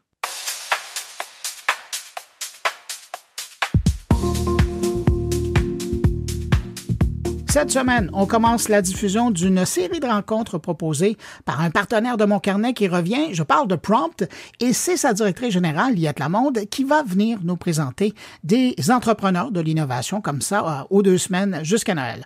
Bonjour Liette Lamonde. Bonjour. Liette, très heureux de vous accueillir très officiellement dans Mon Carnet parce que, d'une part, je trouve ça très chouette de vous parler en vrai, mais aussi, c'est qu'avec Prompt, on débute une série d'entrevues, de rencontres avec des entrepreneurs qui travaillent avec vous, qui sont dans le domaine de l'innovation au Québec. Et des portraits, j'en ai écouté quelques-uns, là, des portraits inspirants. Je pense que c'est le moins qu'on puisse dire. Je suis contente parce que c'était aussi l'objectif qu'on visait chez Prompt en faisant découvrir ces humains-là derrière les innovations, c'est que ça soit inspirant puis que ça amène d'autres. Ça crée des envies d'innover. Liette, si on prend un instant pour présenter Prompt, parce que, bien évidemment, il y a des gens de l'industrie qui connaissent très bien parce que vous êtes un joueur assez incontournable, mais pour ceux qui ne connaissent pas, comment vous présentez Prompt? Oui, Prompt, d'abord, on est un OBNL. On existe depuis plus de 20 ans déjà. On a fêté notre 20e anniversaire l'année passée. Et depuis tout ce temps-là, ce que Prompt fait, c'est d'être un acteur qui contribue au développement socio-économique du Québec. C'est ce qu'on veut faire. Et on le fait en stimulant l'innovation. Et on est très axé technologie numérique. On fait partie d'un groupe qu'on appelle les regroupements sectoriels de recherche industrielle, les RSRI. Nous sommes 9 organisations de cette même grande famille-là au Québec. On bénéficie de fonds du gouvernement du Québec, plus précisément du ministère de l'Économie, de l'Innovation et de l'Énergie. Et avec ces fonds-là, donc, on a des programmes de financement qu'on active et qui nous permettent d'aider les entreprises dans cette phase cruciale d'innovation, de recherche. Puis on le fait avec une touche particulière, je dirais, c'est ce qui ressemble tous les RSRI, c'est qu'on pousse un modèle collaboratif d'innovation. Donc, la collaboration peut se faire soit entre les entreprises, le milieu académique, ou encore les CCTT, les centres de transfert, les centres collégiaux de transfert technologique. Vous allez en rencontrer un dans la série de toute façon. Ou ça peut être des entreprises qui collaborent entre elles aussi, parce qu'on croit beaucoup que c'est une façon de dérisquer les projets, de collaborer ensemble. Quand vous parlez d'innovation, je vois toujours un sourire dans votre visage. C'est automatique, ça vient avec, là. Oui. Qu'est-ce que parce que là, vous êtes dans une place stratégique, à la tête de Prompt. Vous travaillez avec des gros acteurs, puis des gros acteurs de demain. Ils passent par chez vous. Comment vous voyez votre impact sur l'innovation au Québec? Je pense que notre impact est au-delà d'un impact strictement économique. En tout cas, c'est mon souhait très, très profond à moi. Oui, c'est bien de faire tourner cette roue économique-là. Oui, c'est bien de positionner le Québec pour être plus concurrentiel dans des secteurs stratégiques. Puis c'est ça, nous, avec les technologies numériques, là, on joue dans l'AI, on joue dans le quantique. Donc, forcément, on est dans des secteurs clés pour le Québec qui nous permettent de nous positionner. Mais au-delà de ça, je pense que ces innovations-là ont un impact sur les humains que nous sommes. Soit dans nos milieux de travail pour nous rendre plus productifs, puis on l'espère en étant plus productifs, avoir un peu plus de temps pour vivre aussi, ou soit comme citoyens aussi. Vous allez le voir dans la série, on rencontre des gens qui sont en train de transformer des choses qui nous touchent dans notre quotidien, comme le déneigement, aussi simple que ça. Donc moi, c'est ça qui est vraiment ma motivation profonde, c'est d'amener une innovation qui a un impact plus qu'économique, un impact social, un impact environnemental, qu'on tienne compte de tous les impacts qu'on a quand on fait de l'innovation. Puis au-delà de ça, je dirais aussi, moi, ce que je souhaite, c'est de simplifier l'accès au financement pour les entreprises du Québec, parce qu'on met plein de beaux programmes en place, mais mon Dieu, que des fois, on s'y perd dans une forme de lourdeur puis de délai qui font en sorte que ça ne fit plus avec les besoins des PME. Donc, c'est mon motto, de simplifier vraiment l'innovation, l'accès au financement pour l'innovation pour les PME du Québec. Là. Puis en tout cas, je vais le faire à l'échelle de Prompt. Ça sera déjà un début. Liette, je ne peux pas passer à côté. Je vais vous demander, parce que j'en profite, là, vous êtes là, je vais vous demander de nous présenter la première rencontre que vous nous proposez avec 2 entrepreneurs. Oui, alors cette première rencontre-là, elle était vraiment intéressante. C'est avec Aurélie et Louis de InfinityQ, qui est une entreprise dans le quantique. Une femme qui a lancé une entreprise en quantique. Je trouvais ça super intéressant. Elle a fait un projet de collaboration avec une autre entreprise qui s'appelle Explore AI, dans le fond. Et c'est Hugues Mayotte de cette organisation-là que j'ai rencontré avec Aurélie dans notre premier entretien. Et vous allez voir qu'on réussit à rendre le quantique un peu plus concret en donnant un vrai cas d'utilisation aujourd'hui, parce que le quantique, on peut voir des utilisations futures. Mais là, Aurélie, elle a ramené ça pas mal concret, très terrain, avec des applications utiles déjà. Donc, c'est vraiment une belle relation de collaboration que ces 2 entreprises-là. Ils se complètent parfaitement parce qu'ils ont intégré l'aspect prévisionnel que le AI apporte au quantique qui, lui, est capable de faire des calculs extrêmement complexes qui tient compte de plein de contraintes aussi. Donc, voilà. Puis au-delà de cette belle technologie, ben, encore une fois, il y a des humains. Puis c'est ça que je veux vous faire découvrir dans cette série-là. Pourquoi ces gens-là ont décidé d'innover? Qu'est-ce qui les motive? Qu'est-ce qui les amène à entrer dans cet univers de l'innovation aussi? C'est le petit voile que j'essaie de lever pendant la série. J'espère que les gens vont apprécier. Ben, Eliette Lamonde, directrice générale de Prompt, merci pour votre présence dans mon carnet. Et puis, ben, pour en avoir, je le disais, hein, pour en avoir écouté quelques-uns, c'est ça. On rencontre les entrepreneurs qui sont au cœur de l'innovation grâce à vous. Merci, puis je vous dis à bientôt. Avec grand plaisir. Merci, Bruno. Et on écoute tout de suite la première rencontre. Comme on est cette semaine dans l'événement IEEE Quantum Week à Montréal, ben tiens, j'ai eu le goût de commencer en parlant de quantique. Alors, j'ai le grand bonheur d'être avec aujourd'hui Aurélie et Louis. Aurélie, tu es CEO de technologie InfinityQ. C'est une entreprise innovante qui développe des solutions de calcul inspirées par la physique quantique qui permettent de résoudre des problèmes complexes des milliers de fois plus rapidement que les méthodes classiques. Bonjour, Louis. Bonjour, Aurélie. Je t'appelle Émilie. Bonjour, Hugues Mayotte, vice-président de l'entreprise Explorer, un cabinet de conseil spécialisé en solutions d'intelligence artificielle, qui est particulièrement actif dans les secteurs de la santé, du manufacturier puis de la construction. C'est ça. Bonjour, Hugues. Merci d'être là tous les deux avec moi. On vous réunit aujourd'hui parce que vous êtes réunis aussi professionnellement dans la vie par un projet de collaboration dont on va pouvoir parler.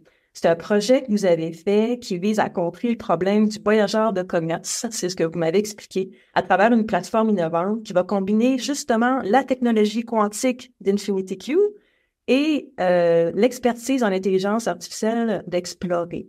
Rapidement, là, le problème du voyageur de commerce, c'est un problème qui est bien connu dans le secteur de la distribution.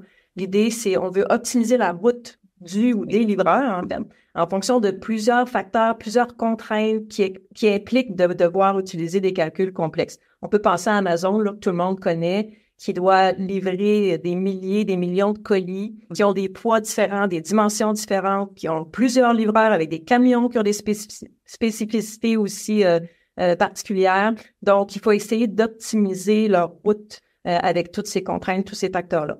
Il n'y avait pas de solution efficace qui répondait à ce problème-là, mais j'ai devant moi donc deux personnes qui s'y attaquent de front. On est content de voir qu'au Québec, on veut régler ce problème-là. Et parce que derrière ce projet d'innovation-là, il y a ces deux humains qui sont avec moi, Aurélie et Hugues, ben, j'ai voulu mieux vous connaître puis de savoir qu'est-ce qui vous anime dans ce projet commun-là.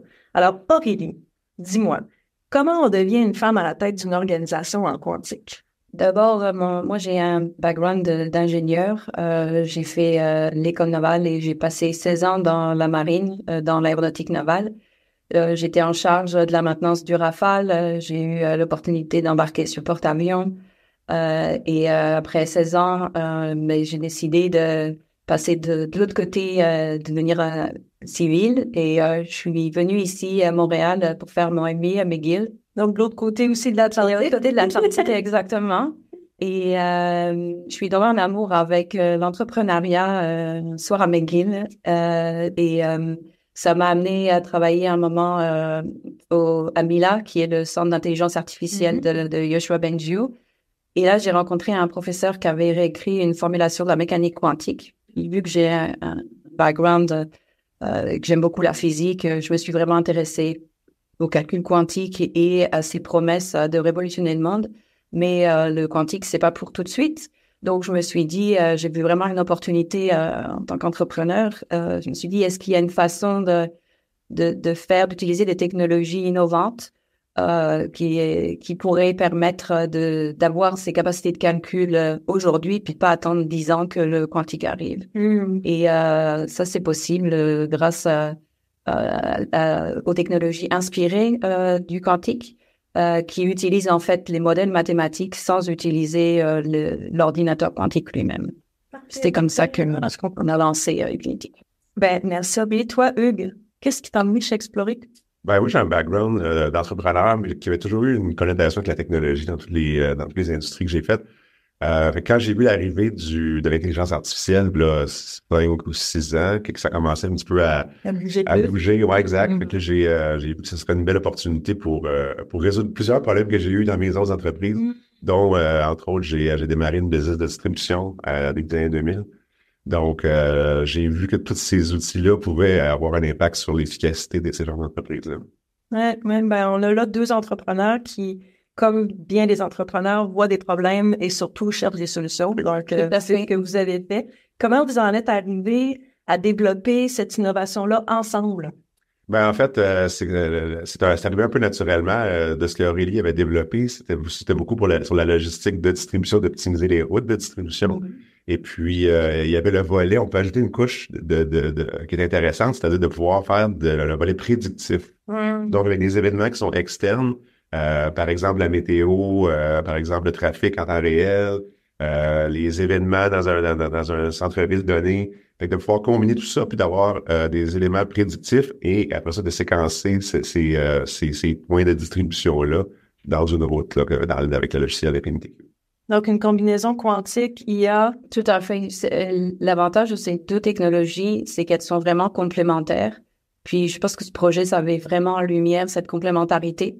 D'ailleurs, j'étais récemment dans une conférence et l'un des panélistes a mis en lumière que la prochaine grande tendance sera le quantique avec l'intelligence artificielle. Donc, on est vraiment, on a vraiment bien trouvé le projet. C'est des gens du BM qui le disent exactement en plus. Ben oui, intéressant. On sait que l'innovation, quand même, c'est en soi pas toujours facile. Une collaboration pour innover, ça apporte sur l'autre degré de complexité aussi. Comment ça s'est passé? C'est quoi les difficultés que vous avez rencontrées en collaborant ces 2 organisations et ensemble? L'innovation, par définition, il n'y a jamais de certitude. Alors, c'est un chemin qui est pas une ligne droite et on prend des fois différents détours. De notre côté, on avait commencé par une implémentation analogique, ce qui fait que le projet était un peu plus différent. Et il y a 2 ans, pour avoir une meilleure mise à l'échelle et aller au marché plus rapidement, on a pivoté pour une implémentation de software, donc totalement digitale. Ça nous a permis d'aller beaucoup plus vite, d'avoir des meilleurs résultats. Et mais la contrepartie, ça a été qu'avec Exploria AI, on a dû se réajuster pour avoir cette complémentarité avec eux. Mais quand 2 organismes bougent en parallèle, oui. Puis l'idée, en fait, notre objectif commun là-dedans, c'était de bien résoudre le problème du client. Fait que, on a essayé différentes approches, mais c'est comme des plaques tectoniques qui bougent. Fait que les pivots qui sont effectués d'un côté ont un impact sur l'autre, mais au final, c'est un processus d'innovation qui est classique. Il faut s'adapter en cours de route, c'est la chose. Puis dites-nous, c'est quoi l'impact de cette innovation-là? Qu'est-ce qui vous rend fier de travailler sur ce projet d'innovation-là? Ben, je trouve, moi, il y a le volet innovation que, à ma connaissance, de pouvoir combiner l'aspect prédictif des événements. Donc, de dire, il y a tant de pourcentage de chances que je donne souvent l'exemple d'une compagnie qui fait de la limousine de transport entre les gens de l'aéroport et le centre-ville. Donc, eux doivent souvent laisser la voiture ou une limousine à l'aéroport, sauf que là, ils vont retourner un chauffeur, mais là, ils vont se faire rappeler une demi-heure plus tard pour qu'ils retournent. Donc, si on avait la possibilité de combiner les événements, la liste des événements du centre-ville, la météo, la température, tous les morceaux, les gros morceaux qui ont un impact sur le transport, combinés au bon séquençage, donc d'assigner les bonnes personnes à la bonne place, à la bonne route.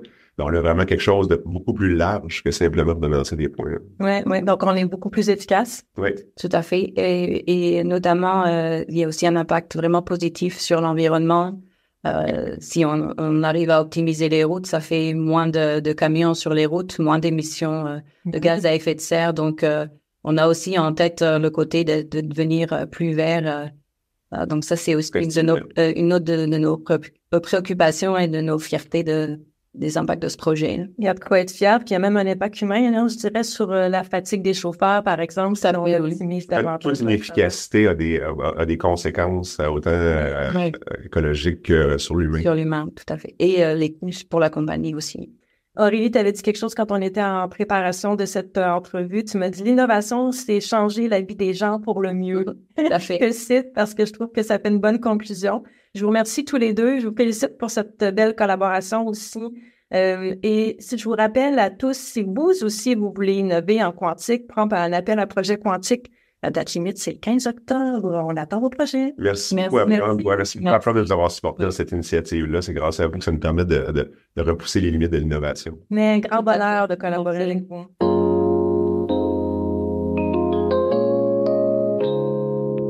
Mon collègue Stéphane Ricoul, qui se passionne pour le monde de l'IA, se penche cette semaine tout particulièrement sur le monde de la construction et son usage de l'IA.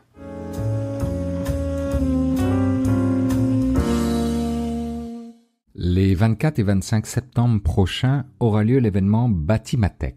Je vous en parle car j'ai eu l'occasion de discuter avec celui qui est à la tête de cet événement, Francis Bissonnette. Le portrait de l'industrie de la construction, en matière d'utilisation de l'intelligence artificielle, ne semble pas être à la hauteur du potentiel que cela pourrait apporter, selon ses dires. J'ai donc voulu me pencher sur le sujet. Et pourtant, Francis Bissonnette me disait que l'IA avait le gros avantage de pouvoir jouer un rôle dans les différents corps de métier. Mais entre ceux qui voudraient et qui ne le font pas, et ceux qui n'y pensent même pas, malheureusement, l'IA ne pénètre pas cette industrie aussi vite qu'elle le mériterait. Une question de culture d'innovation, présente chez les plus gros joueurs, certes, mais qui ne représente que 7% de toute l'industrie, et surtout absente pour le reste de l'industrie, qui ne se serait même pas encore approprié ne serait-ce que le vocabulaire selon ses dires. Quand je lui ai demandé quelle était l'utilité de l'IA pour l'industrie qu'il représentait à travers Batimatech, sa réponse fut immédiate et surtout empreinte de passion. Les estimés, les analyses d'appel d'offres versus les risques pour l'entreprise, la gestion des horaires, l'analyse de planification, l'inventaire, le suivi des chantiers, la gestion documentaire, l'inspection par drone, l'analyse des structures, l'analyse d'urbanisme, la profitabilité par pied carré. Je crois que c'est à ce moment-là que j'ai eu une crampe à la main en essayant d'écrire sa réponse au rythme qu'il la prononçait. J'aurais dû enregistrer le tout. Francis est un passionné. Je vous invite certainement à aller écouter ce que lui et ses invités ont à dire lors du Batimatech. En attendant, j'aimerais vous offrir une citation qu'il a prononcée dans tout son élan d'énergie et qui me semblait très à propos. On entre dans une révolution industrielle comme on l'a connue dans le passé, où des entreprises ont disparu et d'autres sont restées. On vit des moments que nos grands-parents ou arrière-grands-parents ont vécu. Il ne faut pas en avoir peur, mais au contraire, enlever de notre vocabulaire les « oui mais ». Alors, ces « oui mais » sont-ils effectivement un dénominateur commun pour cette industrie lorsque l'on parle d'intelligence artificielle? Quel est le véritable état des lieux de cette industrie? Quelles sont les statistiques économiques concernant son état de santé au Canada? Quels sont les chiffres du point de vue de l'innovation technologique et à quoi ressemble le taux de pénétration de l'intelligence artificielle? Voici quelques éléments d'information à considérer. Tout d'abord, c'est pas rose-rose, économiquement. On parle ici d'une activité, celle de la construction, qui a ralenti avec une diminution des carnets de commandes de 11,2% au premier trimestre 2024 comparativement au dernier trimestre 2023, d'un taux de disponibilité qui a augmenté, lui, au niveau national pour atteindre 3,7% au premier trimestre 2024, et d'une baisse des investissements dans l'immobilier commercial ayant diminué au Canada de 15% par rapport à l'année précédente, atteignant 49,5 milliards de dollars. Voilà pour la situation économique. Qu'en est-il à présent de l'innovation technologique dans l'industrie de la construction et l'immobilier, hors intelligence artificielle, car j'y reviens tout de suite après? Eh bien, sachez que c'est environ 46% des entreprises de construction qui prévoient consacrer plus de 11% de leur budget de fonctionnement à la technologie et à la transformation numérique. Et cela rejoint le point de Francis Bissonnette. On parle d'une adoption des outils numériques tels que les robots, les drones et l'impression 3D pour améliorer, devinez quoi, l'efficacité et réduire les coûts. Au passage, tous les chiffres que je vous annonce, je les ai trouvés auprès du CBRE pour le volet canadien et le CBRE pour Coldwell Banker Richard Ellis est un groupe conseil en immobilier d'entreprise dont le siège social se trouve à Dallas. À présent, la pièce maîtresse, le taux de pénétration de l'intelligence artificielle. Selon donc le CBRE, se situerait en Amérique du Nord à 59%, pourcentage global des entreprises exploitant le potentiel des technologies d'intelligence artificielle, en contradiction donc quelque peu avec les dires de Francis Bissonnette, mais que l'événement Batimatech saura certainement nous confirmer ou nous infirmer. Mais le chiffre le plus intéressant, je trouve, concerne la croissance de la productivité. Chiffre que l'on met souvent de l'avant pour justifier des investissements en intelligence artificielle. Et bien voilà, le verdict tombe sans la moindre hésitation. Les secteurs les plus exposés à l'intelligence artificielle, mesdames et messieurs, connaissent une croissance de la productivité du travail près de 5 fois supérieure. CQFD, verdict sans appel. Et pourquoi donc? Parce que les usages de l'IA et leur ROI, leur retour sur investissement, répondent présents à l'appel. Si on regarde les usages du côté de la maintenance prédictive, l'utilisation de l'IA pour prévoir les pannes d'équipement est comme parfaite, réduisant ainsi les coûts de maintenance et augmentant la durée de vie des machines en plus. Du côté contrôle de la qualité, l'IA est utilisée pour améliorer les contrôles de la qualité des matériaux de construction, réduisant les déchets, youpi, et augmentant l'efficacité. Du côté planification et gestion de projet, les algorithmes en arrière de l'IA permettent d'optimiser le tout et donc de rencontrer délais et budgets, selon un article publié dans la presse. La transformation numérique n'est plus une option pour l'industrie de la construction et de l'immobilier, mais une nécessité pour les entreprises de ce secteur. L'intelligence artificielle offre des opportunités sans précédent. Cependant, c'est certain que cette transition peut sembler à la fois complexe et intimidante. Le succès repose en grande partie sur 2 aspects, et seulement 2. 1. Le choix des cas d'usage, qui ne doit pas se faire à la légère et qui va déterminer le premier win, vous savez, celui qui fera par la suite des petits, et qui demande une approche structurée, réfléchie. Et 2. La sensibilisation des employés à la puissance de l'IA pour garantir une adoption réussie, aussi appelée le rehaussement de compétences et la gestion du changement. L'industrie de la construction et de l'immobilier pourrait alors très bien se retrouver face à un avenir plus innovant et durable.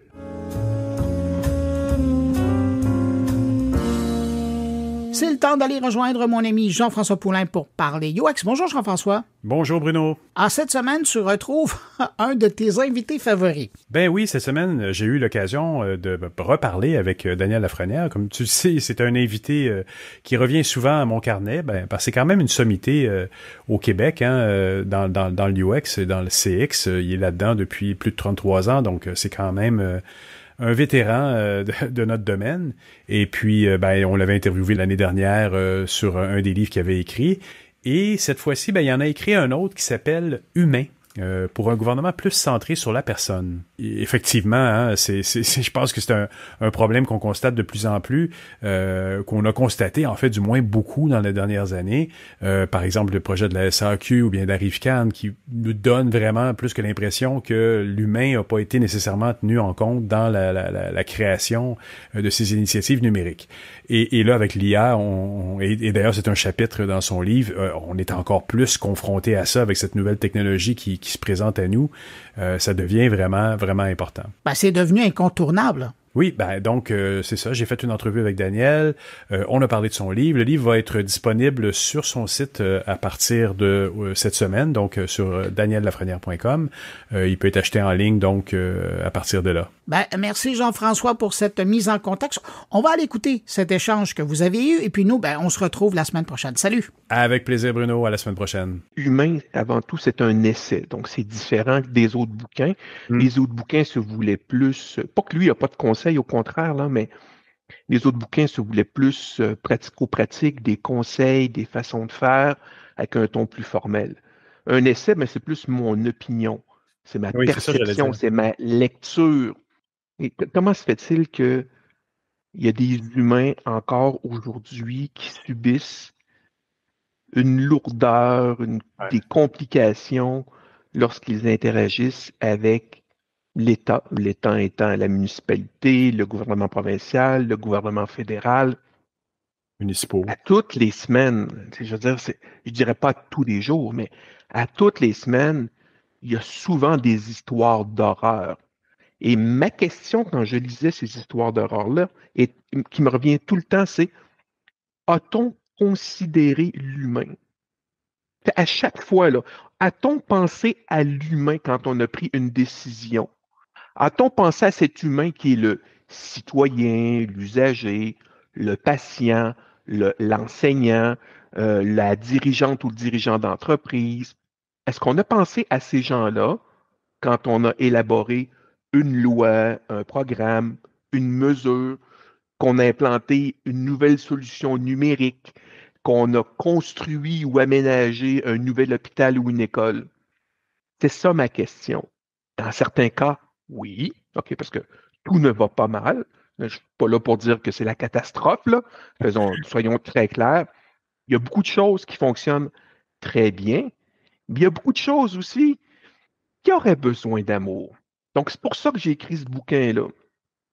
Dans un premier temps, pour dénoncer ce qui ne fonctionne pas à mes yeux, bien entendu, de gars qui travaillent en expérience utilisateur, en expérience client depuis maintenant 35 ans. Donc, ça fait quand même, je commence à avoir un peu d'expérience, là. Je suis à veille de pouvoir dire que je suis un expert tranquillement. Quand même. Ouais, tranquillement. Mais encore là, sans prétention, on apprend tous les jours. Donc, j'utilise jamais ce terme-là. Donc, on est toujours en apprentissage. Donc, mon but, c'est de dénoncer un peu, mais sur les 150 pages du livre, je dénonce pendant 10 pages. Donc, c'est pas un grand texte qui est là pour te défaire, pour critiquer et tout. Non, non. C'est pour dénoncer, mais dénoncer pour éveiller, conscientiser les gens. Puis après ça, ce que moi je souhaite, c'est que ces gens-là qui lisent le bouquin, passent à l'action. Donc, je ne fais pas juste dénoncer, j'arrive avec des idées intéressantes. Je souligne des bons coups au gouvernement, tant provincial que municipal. Donc, les bons coups sont aussi dénoncés, pas dénoncés, mais exposés. Puis je suis là aussi, sans prétention, pour outiller les gens à favoriser ce changement-là dans les organisations.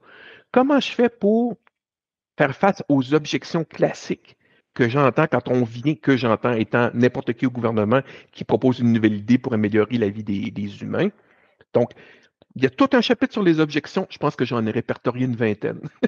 Les fameux oui, mais. Les classiques oui, mais. Oui, mais c'est pas le bon moment. Oui, mais t'as pas compris. Ça, c'est ma le bon moment. Malheureusement, oui, mais c'est pas le bon moment. Et le bon moment étant toujours au début des projets numériques, il faut se poser ces questions-là. Absolument, mais parfois, on arrive avec une nouvelle idée, puis elle peut être numérique ou pas, hein, ça peut être un processus, une réorganisation, ça peut être n'importe quoi. Puis on va me dire, oui, mais c'est pas le bon moment parce qu'on n'a pas le temps, parce qu'on n'a pas les ressources, parce qu'on travaille sur d'autres projets. Mais la réponse à ça, c'est que ça sera jamais le bon moment. D'accord? Donc, il faut commencer le plus tôt possible. Aurait fallu, comme tu le soulignes, intégrer l'humain dès le début, donc de considérer, avant même de faire quoi que ce soit, quel serait l'impact d'une décision, d'un processus, d'une loi, je reviens d'un système d'un bâtiment, sur l'humain que sont le citoyen et machin truc, ainsi que sur l'employé. Alors, si on est dans un contexte de prestation publique, quel est l'impact sur l'employé qui devra, lui, apprendre ces nouveaux systèmes, devra apprendre, bon, on a entendu, souvent négligé. Je ne veux pas revenir, mais je le fais quand même dans cette entrevue et dans le livre. Je ne peux pas passer sous silence l'implantation de SACLIC. SACLIC, organisationnellement, était une solution nécessaire. Bon, c'est une question de transition technologique. Maintenant, le moment où ça a été déployé et la façon dont ça a été fait, donc je parle du déploiement, je ne parle pas de la solution. Du déploiement, disons que ça aurait pu être mieux choisi. D'accord? Donc, implanter une solution après avoir fermé les services, les points de service pendant 3 semaines, sans avoir eu le temps, de ce que j'ai cru comprendre, de bien former les employés, ben, ça a créé ce que ça a créé, une tempête parfaite, tous les ingrédients étaient réunis, et ça a créé une certaine crise le printemps dernier. Et énormément de on avait les citoyens aussi. Là. Frustration chez les citoyens, frustration chez les employés, frustration partout. Bon, si on avait pensé à l'impact de cette décision-là, d'implanter à cette date, ça clique. Je ne peux pas croire que quelqu'un n'y a pas pensé, là, mais enfin, c'est une autre histoire. Mais si on avait pensé à l'impact sur l'humain, le citoyen, l'employé, peut-être qu'on aurait agi différemment. On implantait en même temps le service d'authentification gouvernementale. Donc, c'est deux affaires en même temps qui sont venues. C'est the perfect storm, c'était la tempête parfaite. Encore là, les gens qui ont fait ça n'ont pas voulu faire ça de mauvaise foi. Il n'y a personne au gouvernement qui travaille de mauvaise foi. J'ai jamais vu ça. Non. Les humains sont. Tout le monde. Ça reste des bons humains. C'est des bons humains, mais on dirait parfois qu'on oublie cette perspective-là. Ouais. C'est comme dans les projets. Tu sais, le titre du livre, c'est pour un gouvernement plus centré sur la personne. Le gouvernement est déjà centré par la personne, par sa structure, par sa définition. Il devrait être centré sur la personne. Il se fait des travaux remarquables dans différents organismes publics. Sans prétention, je le sais parce que j'y ai participé. Ouais. Je le sais. Il se fait des choses extraordinaires à Retraite Québec, à Revenu Québec, à la RAMQ, à la CNSST. Quand on est appelé, c'est qu'il y a quelque chose de bien qui se passe parce qu'en principe, toi et moi, on ne se déplace pas si on n'est pas en amont du projet. C'est clair. Encore faut-il qu'on nous appelle, mais à tout le moins, il y a des équipes maintenant, c'est ça qui est intéressant, il y a des équipes dans ces structures-là gouvernementales qui pensent à ça. Encore faut-il qu'à l'intérieur, on fasse appel à leur service. Alors ça, c'est une autre histoire. Mais comment ça se fait qu'en 2024, là où je crois que les startups l'ont comprise plus parce qu'ils ont formellement des départements UX plus souvent qu'autrement, qui savent être en amont des projets, comment ça se fait que nos grands paliers de gouvernement ne l'ont pas compris et que souvent, le premier réflexe du développement d'un projet numérique, c'est d'aller voir les IT, le département des technologies, pour dire, là, il faut que vous nous trouviez une solution. Et la solution, c'est souvent un logiciel ou autre qui ne correspond pas nécessairement aux besoins parce qu'on ne sait pas poser les bonnes questions en amont. Mais comment ça se fait qu'en 2024, on a encore ce réflexe d'avoir mis au nu, là, d'avoir mis au summum de notre écosystème numérique les IT? Et je pense que c'est une question d'habitude. Ça a toujours été les technologies de l'information qui géraient les organisations. C'est drive le show, si on parle pas, c'est anglicisme, donc qui gérait les organisations. Et là, je pense qu'on a une gestion de changement. Ça fait 35 ans que j'essaie d'éduquer.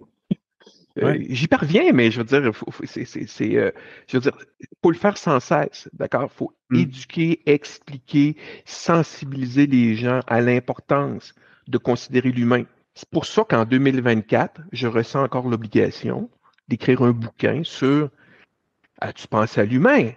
As-tu pensé que oui, les TI, c'est important, mais ce n'est pas eux qui ont la connaissance sur l'humain. Les TI, c'est un moyen, ce n'est pas une fin.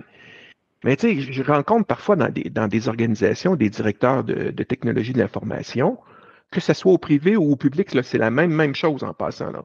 Ce sont de grandes organisations. En passant, le bouquin cible la clientèle gouvernementale. On pourrait mettre l'entreprise de service de ton choix privé. C'est pas mal un copier-coller. Là. Il y a des concepts là, qui s'appliqueraient pas mal intégralement.